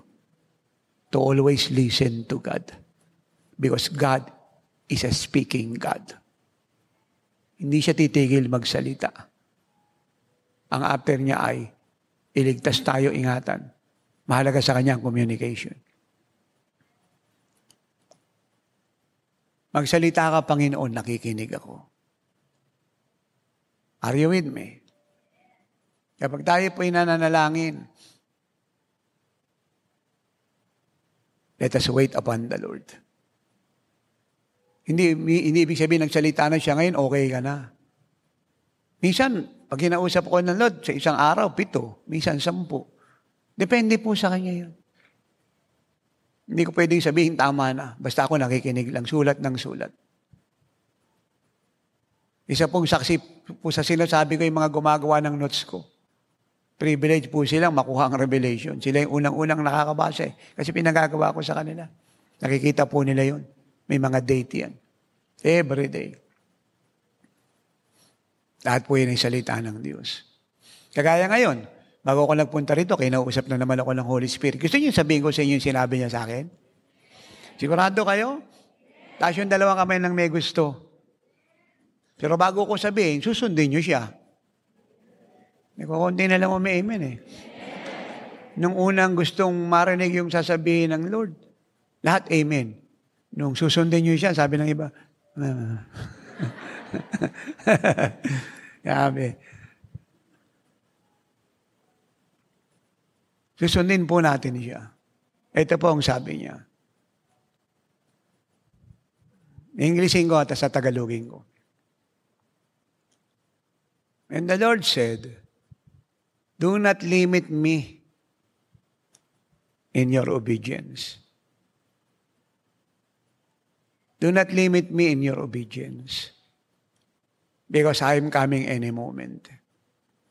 You must full blast the mandate. The time left for you in this world is too short. Huwag daw po natin siyang limitahan, bababa na siya anumang oras. I-full blast daw po natin ang mandatong inutos niya sa atin. Ang ibig sabihin, pamuhay natin ang buhay ng Panginoon, gawin natin ang mga ginawa niya, ipinas natin ang gospel, at magligtas tayo ng mga kaluluwa araw-araw saan naman tayo pumunta. Mabuhay tayo para kay Jesus sa will ng Diyos. Dahil ang oras daw po naiwan sa atin dito, maiksi na lang. Kaya hindi po mahirap mamatay sa bagay ng mundo at sa pakiramdam mo at sa sarili mong kagustuhan pag ang Diyos lagi mong kasama at nakakausap mo. Believe me, walang pinakamasarap na kasama kundi si Jesus. Walang pinakamasarap na tinig na dapat pakinggan kundi ang tinig ng Diyos. Hello? Yung tinig ng hari, presidente, emperador, hindi infallible yan. Baka sakali marami riyan. Pero ang salita ng Panginoon, kahit kaperaso, magaganap yan. At ang salita niya palagi ay para sa karangalan niya, kung bakit niya tayo kinakausap, at sa ating kapakanan at kaligtasan ng ating pamilya, ng ating bansa at ng sangkatauhan. Kaya dapat nakikinig tayo. Yung pa kaya isa sa unang-unang dapat matutuhan ng mga pastor, yung marinig ang tinig ng Diyos. Bakit kasi maraming bihip at wala lang ginawa, hindi magreklamo, umayaw, tumigil. Kasi hindi nakikinig sa tinig ng Diyos. Puro pinag-aralan, puro long-term plan, short-term plan. Where is God's plan? Yun po yung problema nun. Negosyo, ganun din, trabaho, patayo ng bahay, paggawa ng building. Kaya minsan may tinatanggal, may pinapalitan, may pinapagawa, may binabago. Dahil nagsasalita ang Diyos, we must obey God. Are you with me? Are you still there? So, kapag tayo po nananalangin, magbigay tayo ng oras sa Diyos ng maayos. Ngayon, nagtatrabaho tayo, paano natin susolusyonan to, tatay? Ay di paglabas mo ng trabaho, ayusin mo, kakain ka sa bahay niyo, magluluto ka. Huwag mo sayangin yung oras mo sa pagpupuyat, sa wala. Pag nagawa mo na yung tungkulin mo sa trabaho mo, negosyo, umuwi ka na, kumain ka, di yung oras na natitira sa iyo, na imbis na igala mo yan, ubusin mo sa Facebook, Messenger yan, sa telepono, sa chismisan, sa mga bagay na walang kabuluhan, di dalhin mo sa communion. Tumulog kang maaga. Gumising ka ng madaling araw, mag-pray ka, mag-communion ka sa Lord, gawin mong buhay yan. Di, pagpasok ka ng trabaho at negosyo, mag-aaral ka, pares ka, galing ka sa glory. Puno ka ng Diyos. Hindi mo na pabayaan yung devotion mo. Yun po yung pagdadala. So, ang ibig sabihin, magkaroon ka ng disiplinadong pamumuhay. Are you with me? Nandinihan niyo po ako. Have spiritual discipline in life. Kasi kung hindi nyo gagawin yun, tutulog ka, alas 3 madaling araw, papasok ka ng trabaho, negosyo, pumunta ka ng place of business, mag-aaral ka, di kulang ka sa tulog, yung prayer life mo apektado. Are you with me? Are you still there? Nagaya ka lang sa maraming kapatiran sa ibang fellowship kay Pastor na, Lord, I love you, Jesus, more than anything, more than life itself. Thank you, love you, Jesus. God bless you, Lord. Samahan mo ako, pasok na siya. Hindi naman ribulto kausap mo. Malungkot po si Jesus noon. Wala kang encounter noon. Anong tawag doon? Si Jesus, alternative mo na lang. At yun ang simula ng backsliding. Believe me, kahit anong puyat ko at anong pagod, 37 taon na po tayong naglilingkod sa Diyos, bumibiyay, alam po ng Diyos yan. Kahit minsan sa tanang buhay ko, hindi ko nakalimutang manalangin. Kahit puyat ako, kahit pagod ako. Kahit inaantok ako, kulang ako sa tulog, hindi ko nakalimutang manalangin. Sa gabi, sa umaga, at paglabas kung saan man ako pupunta, tuloy ang communion. Amen! Sabi mo sa katabi mo, pakilakas mo, Amen! Isa pa. Nakuha niyo yun? Intindihan niyo ako? Yan yung tumatapos ng problema natin eh. O sana matutuhan niyo po ito. Simpleng-simple lang po ito. Ibinigay ng Diyos sa atin ang kanyang mga salita upang ilayo tayo sa kapahamakan. Amen. So, bahagi po ng pananalangin natin ay pag-aantay sa Diyos. Yun na nga po, nakaka5 oras na ako ng prayer. Hindi ko pa nararanasan yung dati ko nararanasan. So nagtanong ako sa Diyos.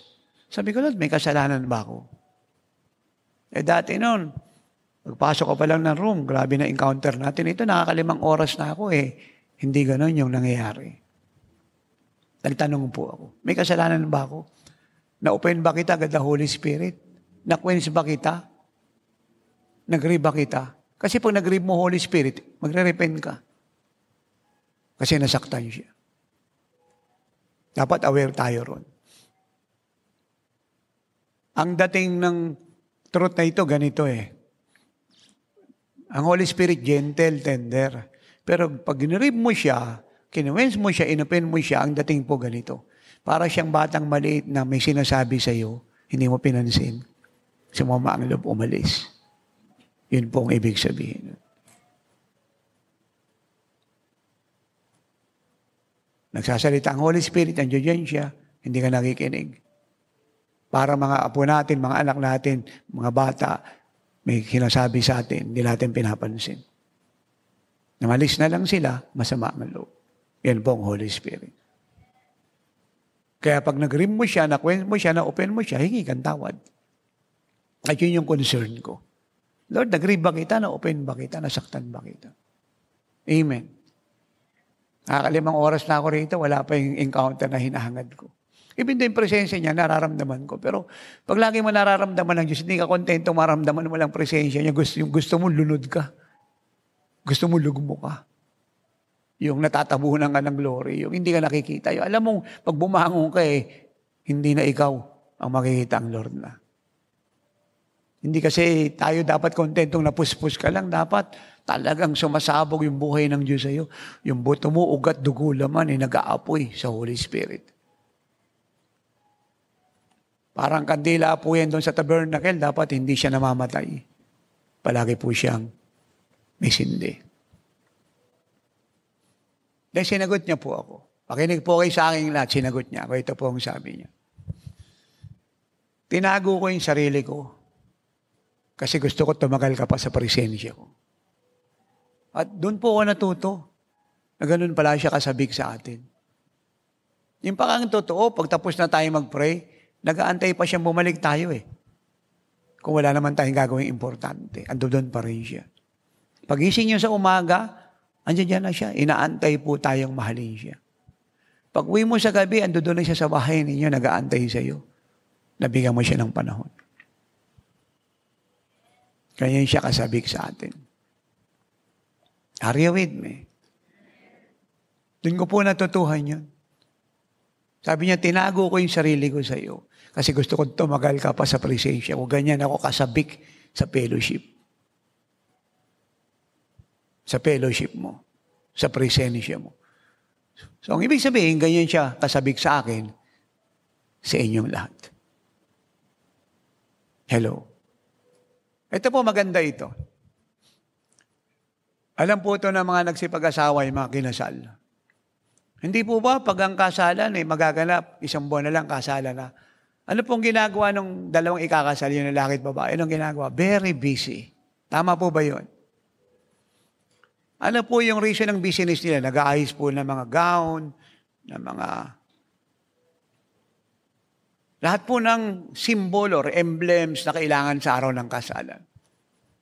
Lahat po ng kailangan, chine-check, inaayos, hinahanda. At ang reason po, isa lang, ang nasa isip nila, magandang kasalan.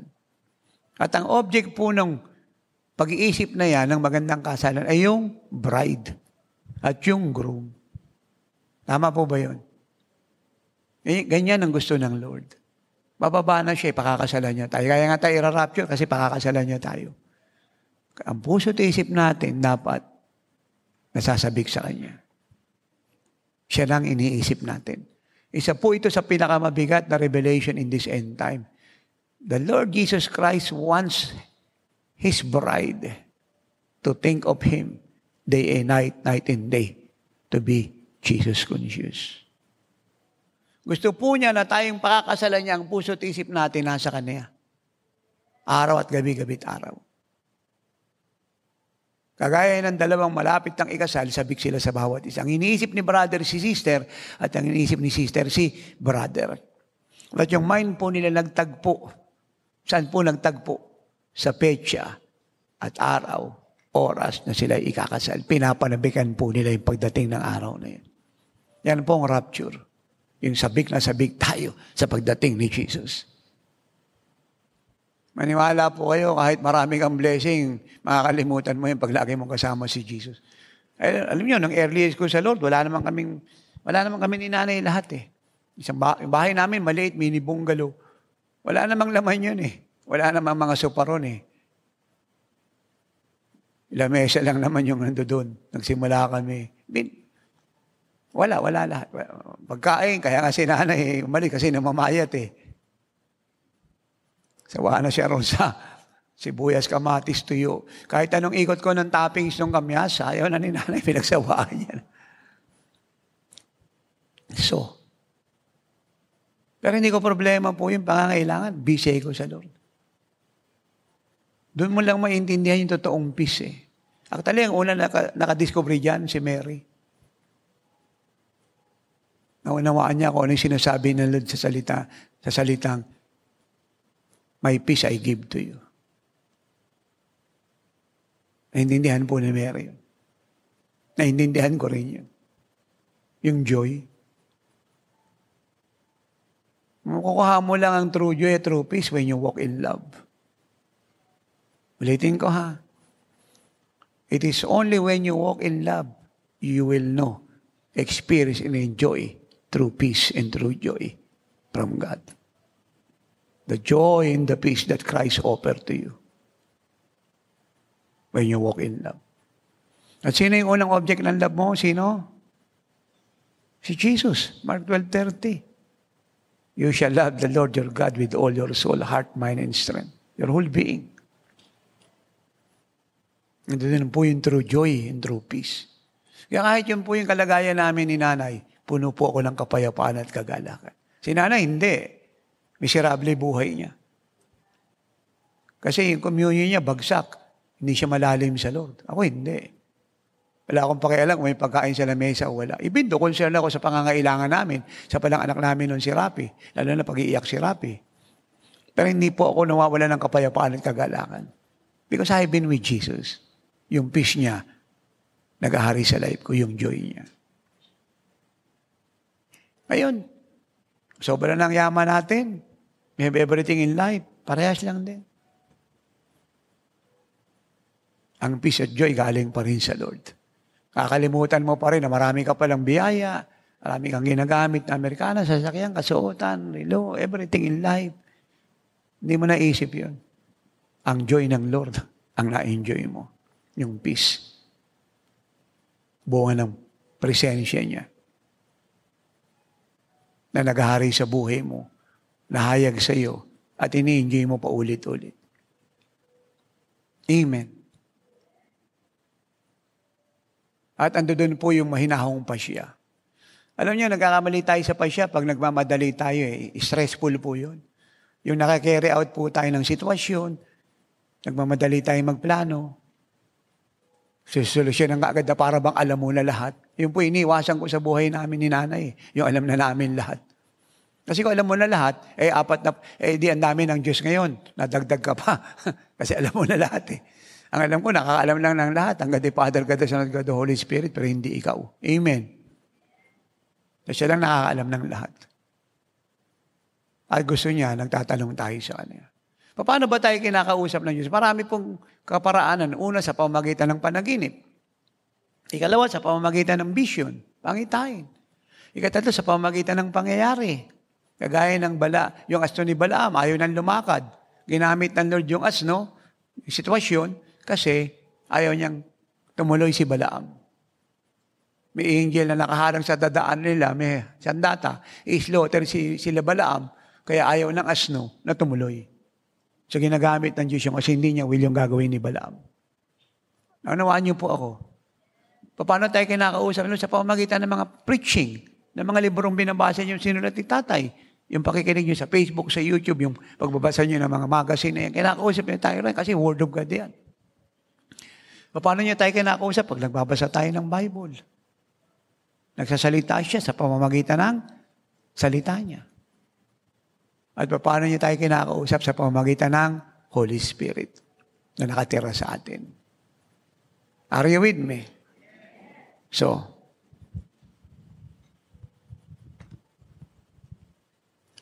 kaya pag na-enjoy mo ang Lord, na-enjoy mo kapayapaan. At maniwala po kayo sa akin, wala kang problema sa faith. You will never doubt God. You will never live in unbelief. Never, never, never. Yung faith mo soaring high. Nag-ooperate ka sa faith ng Lord. Kahit anong mangyari, ganun ka kapayapa. Kasi wala kang pinag-aalala. Kasi ang faith ng Lord, ang kinabubuhay mo.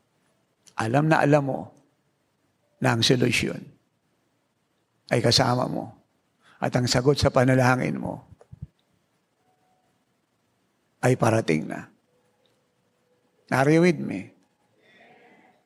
So, watch this. John 10:4. Si Jesus po nagsasalita, itong sabi niya. And when He brings out His own sheep, He goes before them, and the sheep follow Him, for they know His voice. Tigil po tayo saglit.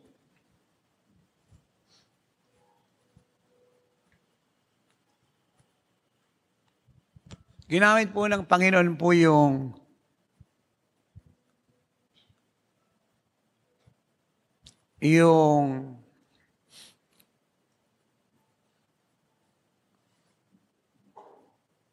buhay po ng shepherd at ng sheep sa Israel. Meron pong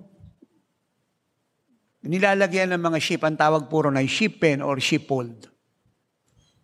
At halimbawa, ganito po siya, itong areang to, hanggang dito, ayan, may bakod, yan po yung sheepfold or sheep pen. Yan po yung kulungan o kwadra ng mga tupa. At yung pastor po, andi dito sa pinto, nagbabantay siya. Kasi kung bakit nasa pinto siya nagbabantay, marami po mga magnanakaw ng tupa. Pinoprotektahan niya yung tupa. At mula rin sa verse 1, 2, and 3, sinasabi ng Panginoon, na pag yung Paul shepherd ay hindi dumadaan sa pinto, magnanakaw yun. Dumadaan sa bintana yun. Sa ibang lugar. Kasi hindi siya dadaan sa pinto kasi may nagbabantay. Are you with me? At pag ang Paul shepherd ay nagsalita at tinawag yung mga tupa, ang mga tupa hindi susunod. Kasi alam nila yung tinig ng shepherd.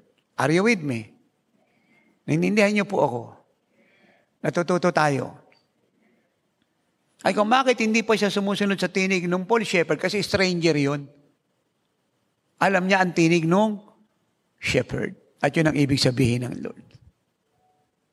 Let me repeat verse 4. And when He brings out His own sheep, He goes before them, and the sheep follow Him, for they know His voice.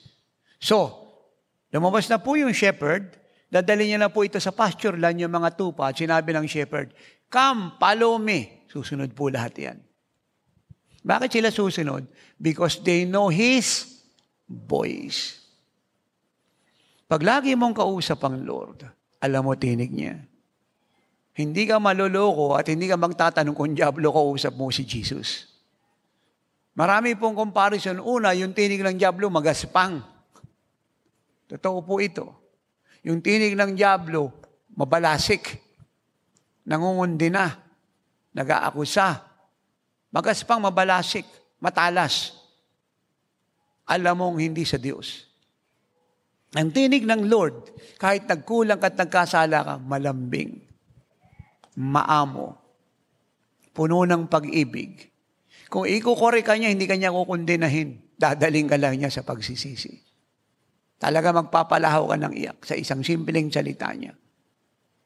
Ganyang kalambing ang tinig niya. Pag ang diablo nagsalita against sa Word of God, pag si Jesus ang nagsalita, in line sa Word of God. Pag ang diablo nagsalita, ang gusto niya, i-destroy ka. Pag ang Lord ang nagsalita, kahit nagkulang ka, ang gusto niya, i-restore ka. Pag ang diablo nagsalita, gusto niya magkasakit ka. Mamatay ka sa sakit mo. Pag si Kristo ang nagsalita, ang gusto niya, gumaling ka dahil sa mga sugat niya, magaling ka na. So, nakuha niyo po ang sinasabi ko. Now, look. And when he brings out his own sheep, he goes before them, and the sheep follow him for they know his voice. So, ilalabas na po yung shepherd, bubuksan yung pintuan ng sheep pen or sheepfold, at sasabi siya ngayon, "O come, follow me." So, susunod po yung mga tupa. At pag tumigil na po yung shepherd dito sa pasture land, lahat po ng tupa, titigil na yan. At sila po kakain na po ng mga damo sa area na yan. Kasi ano yan, pasture land, diyan dinadala yung mga tupa. Kumakain na po sila dyan. At yung shepherd naman nakatayo, binabantayan po sila, hawak-hawak yung kanyang rod. Nakuha niyo po, yung rod niya, ano yung pantaboy ng mga hayop yon, ng mga oso, ng mga alakda, ng mga ahas. Nakuha niyo po ako. Ang tawag doon, shepherd's rod.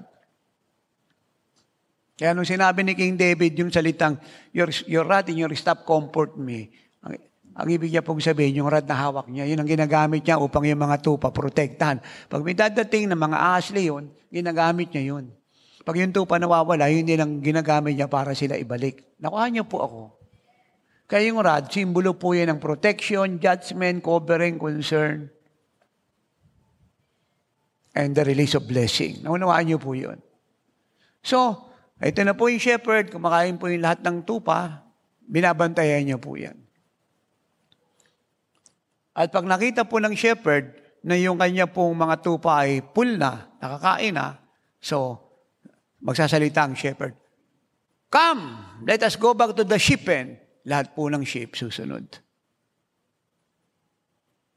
Sapagkat pamilyar sila sa tinig ng shepherd. Ganyan po tayo dapat kay Jesus. Pag nagsalita po siya, kagaya ng mga tupa, pag narinig ang tinig ng shepherd, sumusunod ka agad. Are you with me? At kung meron pong tupa na sinasabi ng shepherd na, "Come," mula po roon sa guarding place sa kanyang kinakatayuan, "Come, let us go back to the sheep pen." Eh, nauna na po yung shepherd. Tapos yung mga sheep po sumunod. Eh, meron pong dalawang matigas yung ulo. Yung po yung mga nagre-rebelde. Yung po yung hindi sumusunod, yung may mga magnanakaw na ikaputandog, yung po yung mga nangangalunya, yung po yung mga marites, maripes, si Sister Tess, si Brother Troy, si Gigi, si Joji. Naunahan niyo po ako. Matigas ulo. Sabi nga ng isang pastor, pwede naman kami uminom ng alak, hindi naman kami naglalasing. Ganon. Ayun po yun. Matitigas yung ulo. Pwede raw uminom ng alak basta wala silang maglalasing. Ang sagot ko naman, hindi mo naman kailangan ubusin yung isang basong lason eh. Konti lang inimin mo sa lason, mamamatay ka na rin eh. Anyway, yung kasalanan sa Lord, hindi naman sinusukat sa lakit-liit yan eh. Kasalanan. Hindi mo sabi niya, tumingin ka nga lang na mahalay sa isang babae, nagkasala ka na ng pangalan sa puso kahit hindi mo siya natouch eh. Are you with me? Are you with me? Eh, yung sabi ng mga pastor na lasinggero, mayroon kami ng alak, pero hindi naman kami naglalasing. Ganon. Amen. Kaya, pag nagturo yung maraming pastor sa pulpito, mukhang red wine. Yung iba po, mukhang lambanog. Yung iba, hinebra. Kaya talo sila eh. Talo sila sa digmaan. Kasi sa Hinebra, di ba may gera doon si Arkanghel, tapos yung demonyo tinutusok ng sibat. Yung po yung mga pastor, sinisibat ng mga demonyo kasi lasing eh. Hindi makabangon. Hindi kayo tumatawa. Gusto niyang manalo si Satan. So, ayun, meron pong matitigas sa ulo. Hindi sumusunod. Matigas sa ulo. Ang sabi ng mga tupang matigas sa ulo, Kahit wala naman kaming pastor, apostol. Hindi namin kailangan sa church, may bishop kami. Ayun. They go on their own. Ito po yung sheepfold, iba ang kanilang pinuntahan. At ang problema nitong matitigas yung ulo, may danger zone dito. Nung sila po'y lumihis patungo ng sheep pen or sheepfold, nag-aantay na po rito yung mga ahas, alakdan. At sila po yung almusal. Ninindihan niyo po ako? Naunawaan niyo po ako? Kaya dapat ang church kagaya ng Panginoong Jesucristo para walang makain yung ahas at alakdan. Kundi lahat po yung mamamatay ahas at mamamatay alakdan. Do you get that? Nakita niyo po yung illustration ko? Thank you, Holy Spirit. So tuloy po natin. And when he brings out his own sheep, he goes before them, and the sheep follow him, for they know his voice. Verse 5.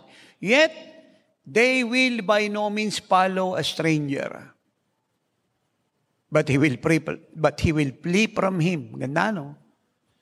Sa anumang kaparaanan ay hindi siya makikinig sa stranger, kundi siya ay lalayo. But will flee from him, for they do not know the voice of strangers. Bakit daw po lalayo ang mga tupa sa hindi niya pastor? Hindi niya kilala ang tinig nito. Are you with me? Marami pong tinig sa mundo. Minsan nasa internet, nasa TV, nasa radio, nasa balita. Nandoon sa Netflix.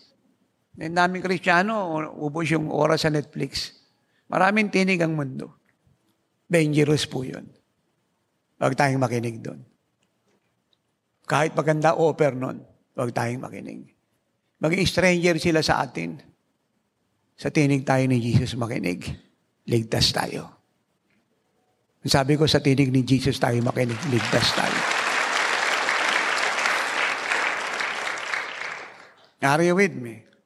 Ito, meron po tayong isang anak na babae rito, sinabihan ko siya Privilege siya kasi lagi niya nakakausap si tatay. Marami kayo ritong naririnig, pero may mga kausap akong yung naririnig nila sa akin. Kahit nga mga pastor, hindi na naririnig kasi sila yung privilege na nakakalapit kay tatay. Tinabi ko sa kanya to, saksi ko siya.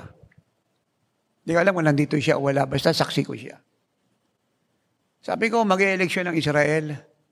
Ang susunod na presidente dyan at babalik sa pagka-prime minister si Prime Minister Benjamin Netanyahu. Ay di nanalo nga. Ay di tama ako.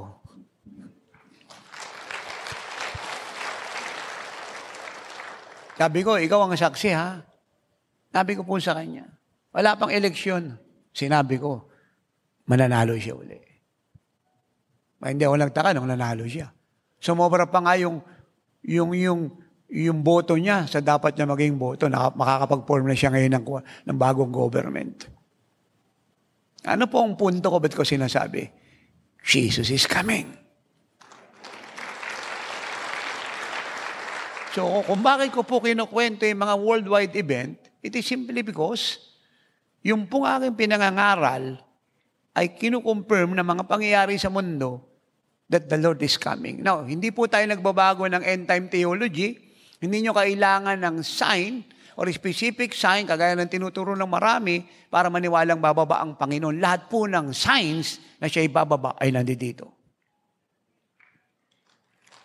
At yung nagaganap sa buong mundo, sa world affair or current event ng mundo na mga signs, ay nagpapatuto at nagdadagdag ng katotohanan ng matagal ko lang sinasabi, tinuulit ko na naman ngayon, the Lord is coming any moment. Are you with me? So let us move on.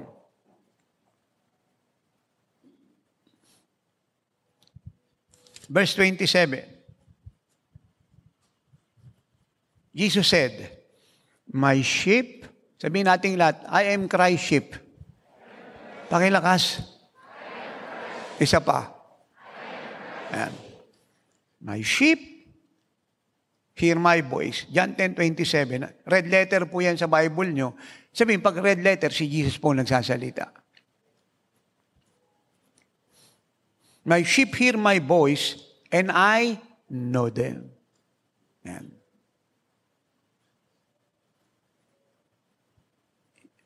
Kilala ng Lord yung mga anak niyang nakikinig sa Kanya. Hello. Hindi po lahat na nagkiklaim na sila po ay pastor, bishop, at mga lingkod ng Diyos at naglilingkod sa Diyos ay accepted ni Jesus. O mga nagkiklaim na sila po yung mga intercessor ng isang bansa, ng isang pamunuan, ng isang pamahalaan, ay accepted ng Lord. Pag sinabing I know them, it means accepted. Hindi po. Ang kilala niya lang at tinatanggap niya at inaaprobahan niya at ini-endorse niya ay yung nakikinig sa tinig niya. My sheep hear my voice and I know them and they follow me. So malinaw po, gusto ng Panginoon na once na narinig natin ang tinig niya at siya'y nag-utos, sumunod tayo sa Kanya. If it costs you everything, obey God. Are you with me? Everything, just obey God. Do not put anything between you and Jesus. Huwag tayong maglagay ng harang. Kasi iba, lumalakad yun yung Lord. Tapos meron pang harang dito. Tapos siya, nasa likod nung nakaharang. Idolatry po yun. Tanggalin mo yan. Ito, Lord, ikaw na. Sabi ko, ikaw na yung nasa likod ng Lord. You follow the Lord. Tanggalin mo yung harang. Kung may asawa ka, may anak, may apo, may manugang, may kapatid, may boyfriend, girlfriend, will ng Diyos yan, tuloy mo. Pero kung silang mahalin, higit sa Panginoon. Hikayatin mo silang maglingkod, kagaya ng paglilingkod mo. At magsama-sama kayo maging kagaya niya, tapusin ang kalooban ng Ama upang gumanda ang inyong kinabukasan. At ito po yung eternal security doctrine. Si Jesus po nag-offer. Ang dami kasi nagtuturo ngayon mga kapatiran natin sa iba't ibang reliyon, movement, coalition, at denomination ng eternal security doctrine, mali po yun Na once na tinanggap mo, Lord, kahit buhay diablo kayo, ligtas ka pa rin. Once na tinanggap mo ang Lord, kahit umiinom ka ng alak, kasi pastor ka at bishop ka, ligtas ka pa rin. Yun po yung eternal security doctrine na kahit naninigarilyo ka, 2 asawa mo, 3 girlfriend mo, ikaw si bishop love, grabe, no? Kasi sa bawat chapter, may love si bishop, Sa bawat bansa, may love si bishop, ligtas ka pa rin. Are you with me?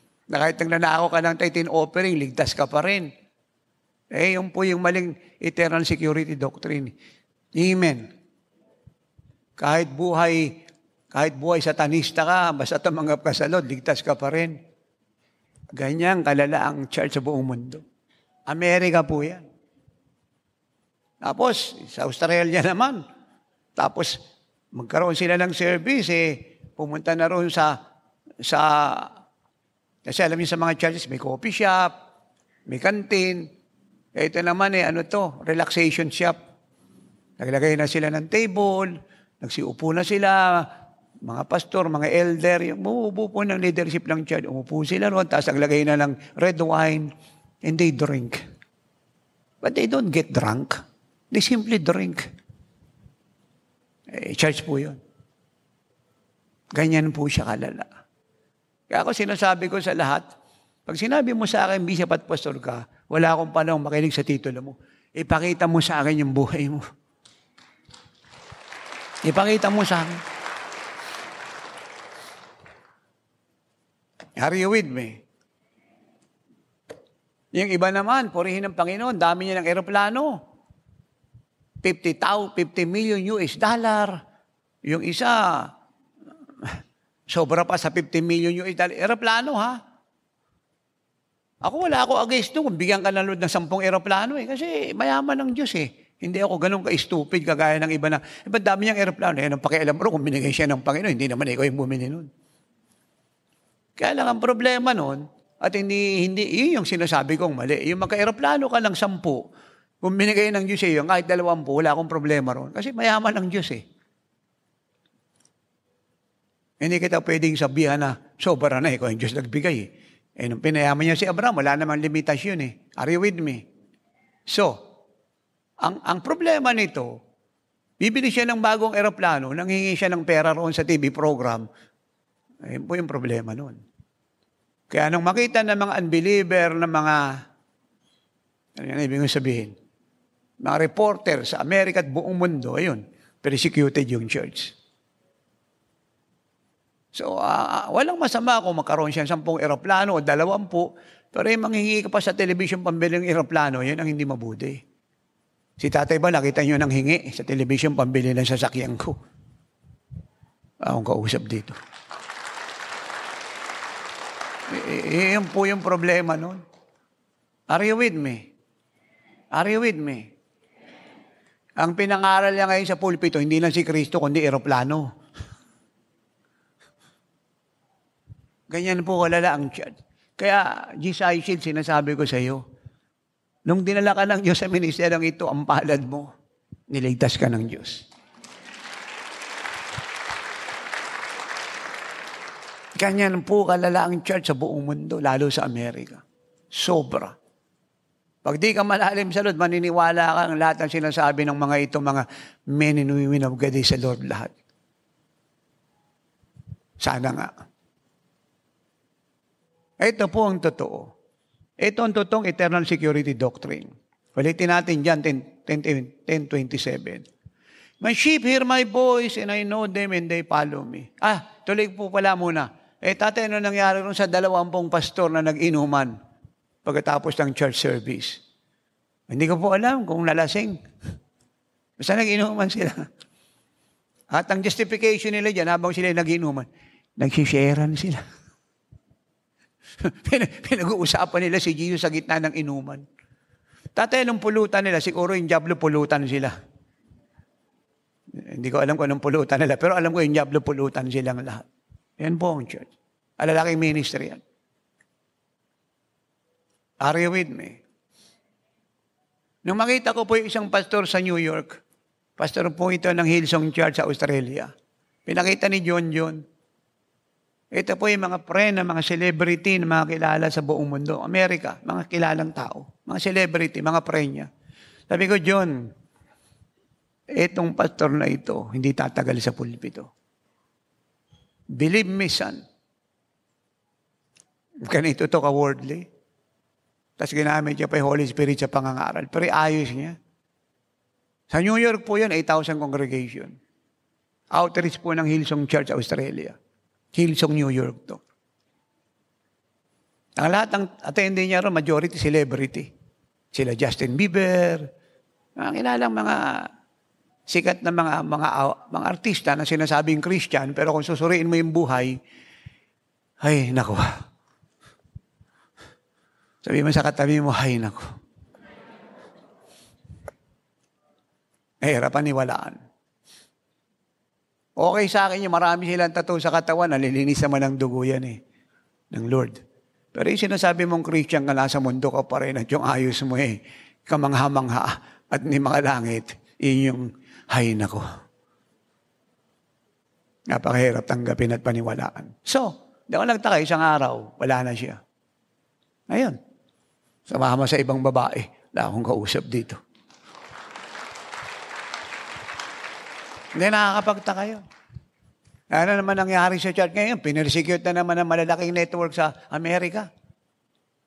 Kaya yung mga malilinis yung buhay at walang kasalanan, naapektuhan. Kaya tayo, G.S. Shield, mabuhay tayong maayos, tayong mga alakong patron, mabuhay tayong maayos. Let us be different. Let us be unique. Sabihin na ng lahat na one of its kind tayo, hindi tayo kagaya ng taga-ibang fellowship. It's up to them. But let us live a unique life. Let us live a life that is too different. Let us live a heavenly life. Let us be like Jesus. Ako po may kausap dito.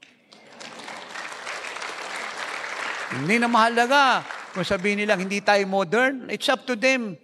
Kung sabihin naman na marami masyado tayong conservative, bahala silang importante, heavenly people tayo. At sapat na yung sinabi ng Bible sa 2 Corinthians 5:17. Ang sinamang na kay Kristo, isa ng bagong nilalang. Lahat ng lumang bagay sa kanya, kasalanan niya, ugali niya, bondage niya, gawa ng diablo, lahat ay wala na at lahat ay bago na.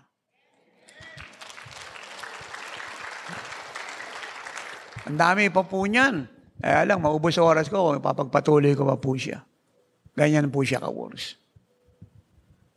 Kaya, beware tayo riyan, ang dampot-dampot niya riyan sa mga panonood niyo sa Facebook kung sino-sino sa Amerika at buong mundo. Kayo nagpapaalala sa inyong mga anak. Naku, makinig kayo sa tinig ng Panginoon, sa tinig ni Tatay. Huwag kayong lumis ng landas. Marami nag-aantay na ahas pag wala kayo sa sheepfold. At maraming osong nag-aantay sa inyo. Believe me. Ang kaligtasan yung lahat ay makinig sa tinig ng Panginoon at tinuturo ko at yung covering namin ang yung kaligtasan ninyo, sumunod po kayo. Because our covering is your eternal security and protection. Yung pagtitingin natin dito sa ibang bagay na to, nilalayo tayo nito sa tungkulin natin eh. Do you understand that? Do you understand that? Ang pinapatrabaho ng Lord sa kanila, kunin yung mga bayan nila. Yung ginagawa ng iba, hindi pinagagawa ng Lord. Yan ang simula ng problema. No? Hindi kasalanan ng malaki yun, pero yun ang simula pag hindi ka naawat. Are you with me? Kaya nga magandang may tatay eh. Simula pa lang ng pagkakamali, o magsisimula pa lang yung mali, inaayos ko na. Ganyang kahalaga ang may tatay. Kaya dapat lahat teachable. Sabi ko, dapat lahat teachable. Hindi ko sinasabing masama ang puso ng mga anak ko o nagagalit ako sa nakikita ko, nakakaintindi ko. Ang sinasabi ko, hindi yun ang trabaho natin. Ang trabaho natin, ipulblas ang ating bayan. Ipulblas ang mandate. Kung ano yung pinagagawa ng Diyos sa atin, yun ang trabahuin natin. Parang ganito yan. Sabi ng Lord, iligtas nyo yung bayan nyo, yung barangay nyo, dadating na ako. Yung ginawa ni Pastor, naghanap ng mapapangasawa. Tapos si Pastor nagpipray na dumating yung mapapangasawa niya. So walang masama kung gusto nilang mag-asawa. Pero ang sabi ng Lord, kunin nyo yung barangay ninyo, hindi niya sinabing humanap ka ng mapapangasawa. Now, kung gusto niya mag-asawa siya, hindi ka maghahanap, magpapadala siya. Ang pinagagawa niya sa'yo, kunin mo yung barangay mo, huwag kang humanap ng mapapangasawa. Akong kausap dito. Takasan nyo yung palakpak nyo. You see that? Tama po ba yun? Tama ba yun? Sino sa inyo naniniwala masarap may tatay? At yung tatay nyo hindi bishop ha? Wala akong balak maging bishop. Wala rin akong balak maging apostol. Kung ginawa ako ni Kristong apostol, sino ako para tumanggi? Wala akong kausap dito. So, my sheep hear my voice and I know them and they follow me. Now watch this. Verse 28. And I give them eternal life. And that's one. Second, and they shall never perish. That's two. Third, neither shall anyone snatch them out of my hand. That's three. Ito po eternal security doctrine. Kaya kung gusto na lahat na masiguro yung kanyang kaligtasan, yung eternal life po niya huwag mawala. Ikalawa, huwag siyang mapahamak. Ikatatlo, hindi siya manakaw ng dyablo sa kamay ni Jesus. Ang kailangan po ng lahat ay dalawang bagay. Makinig sa sinasabi niya at sumunod sa utos niya.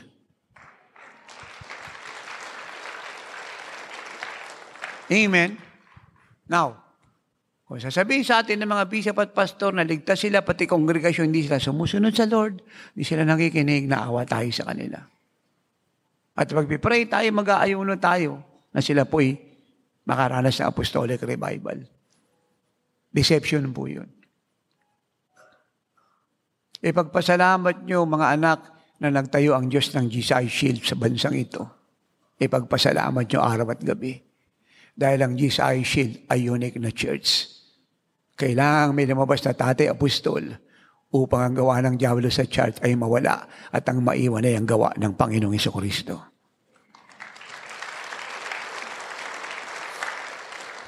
Kaya, mabuhay po tayo sa papuri. Huwag tayong pumayag na palungkutin tayo ni Satanas. Ang ginagamit po niya ay sitwasyon at pangyayari para tayo palungkutin.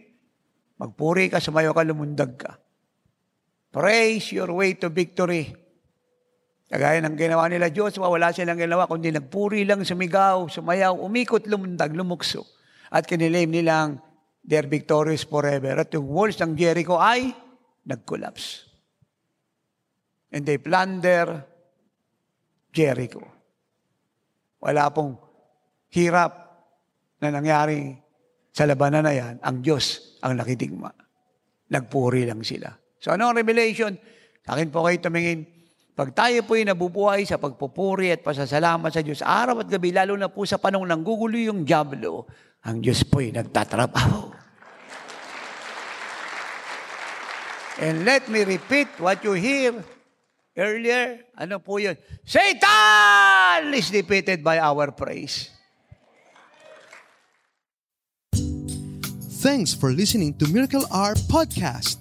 If you are blessed with our program and want to know more about the Lord, like us on our Facebook page at www.facebook.com/JIOSWM and subscribe to Jesus is Our Shield Worldwide Ministries YouTube channel. Our time is running out. Jesus is coming any moment. Apostle Renato D. Carrillo is mandated by God to bring the church to its full potential and to live like Jesus. Have a part in this end-time move of God. Pray, fast, and give to the work of the Lord. To God be all the glory.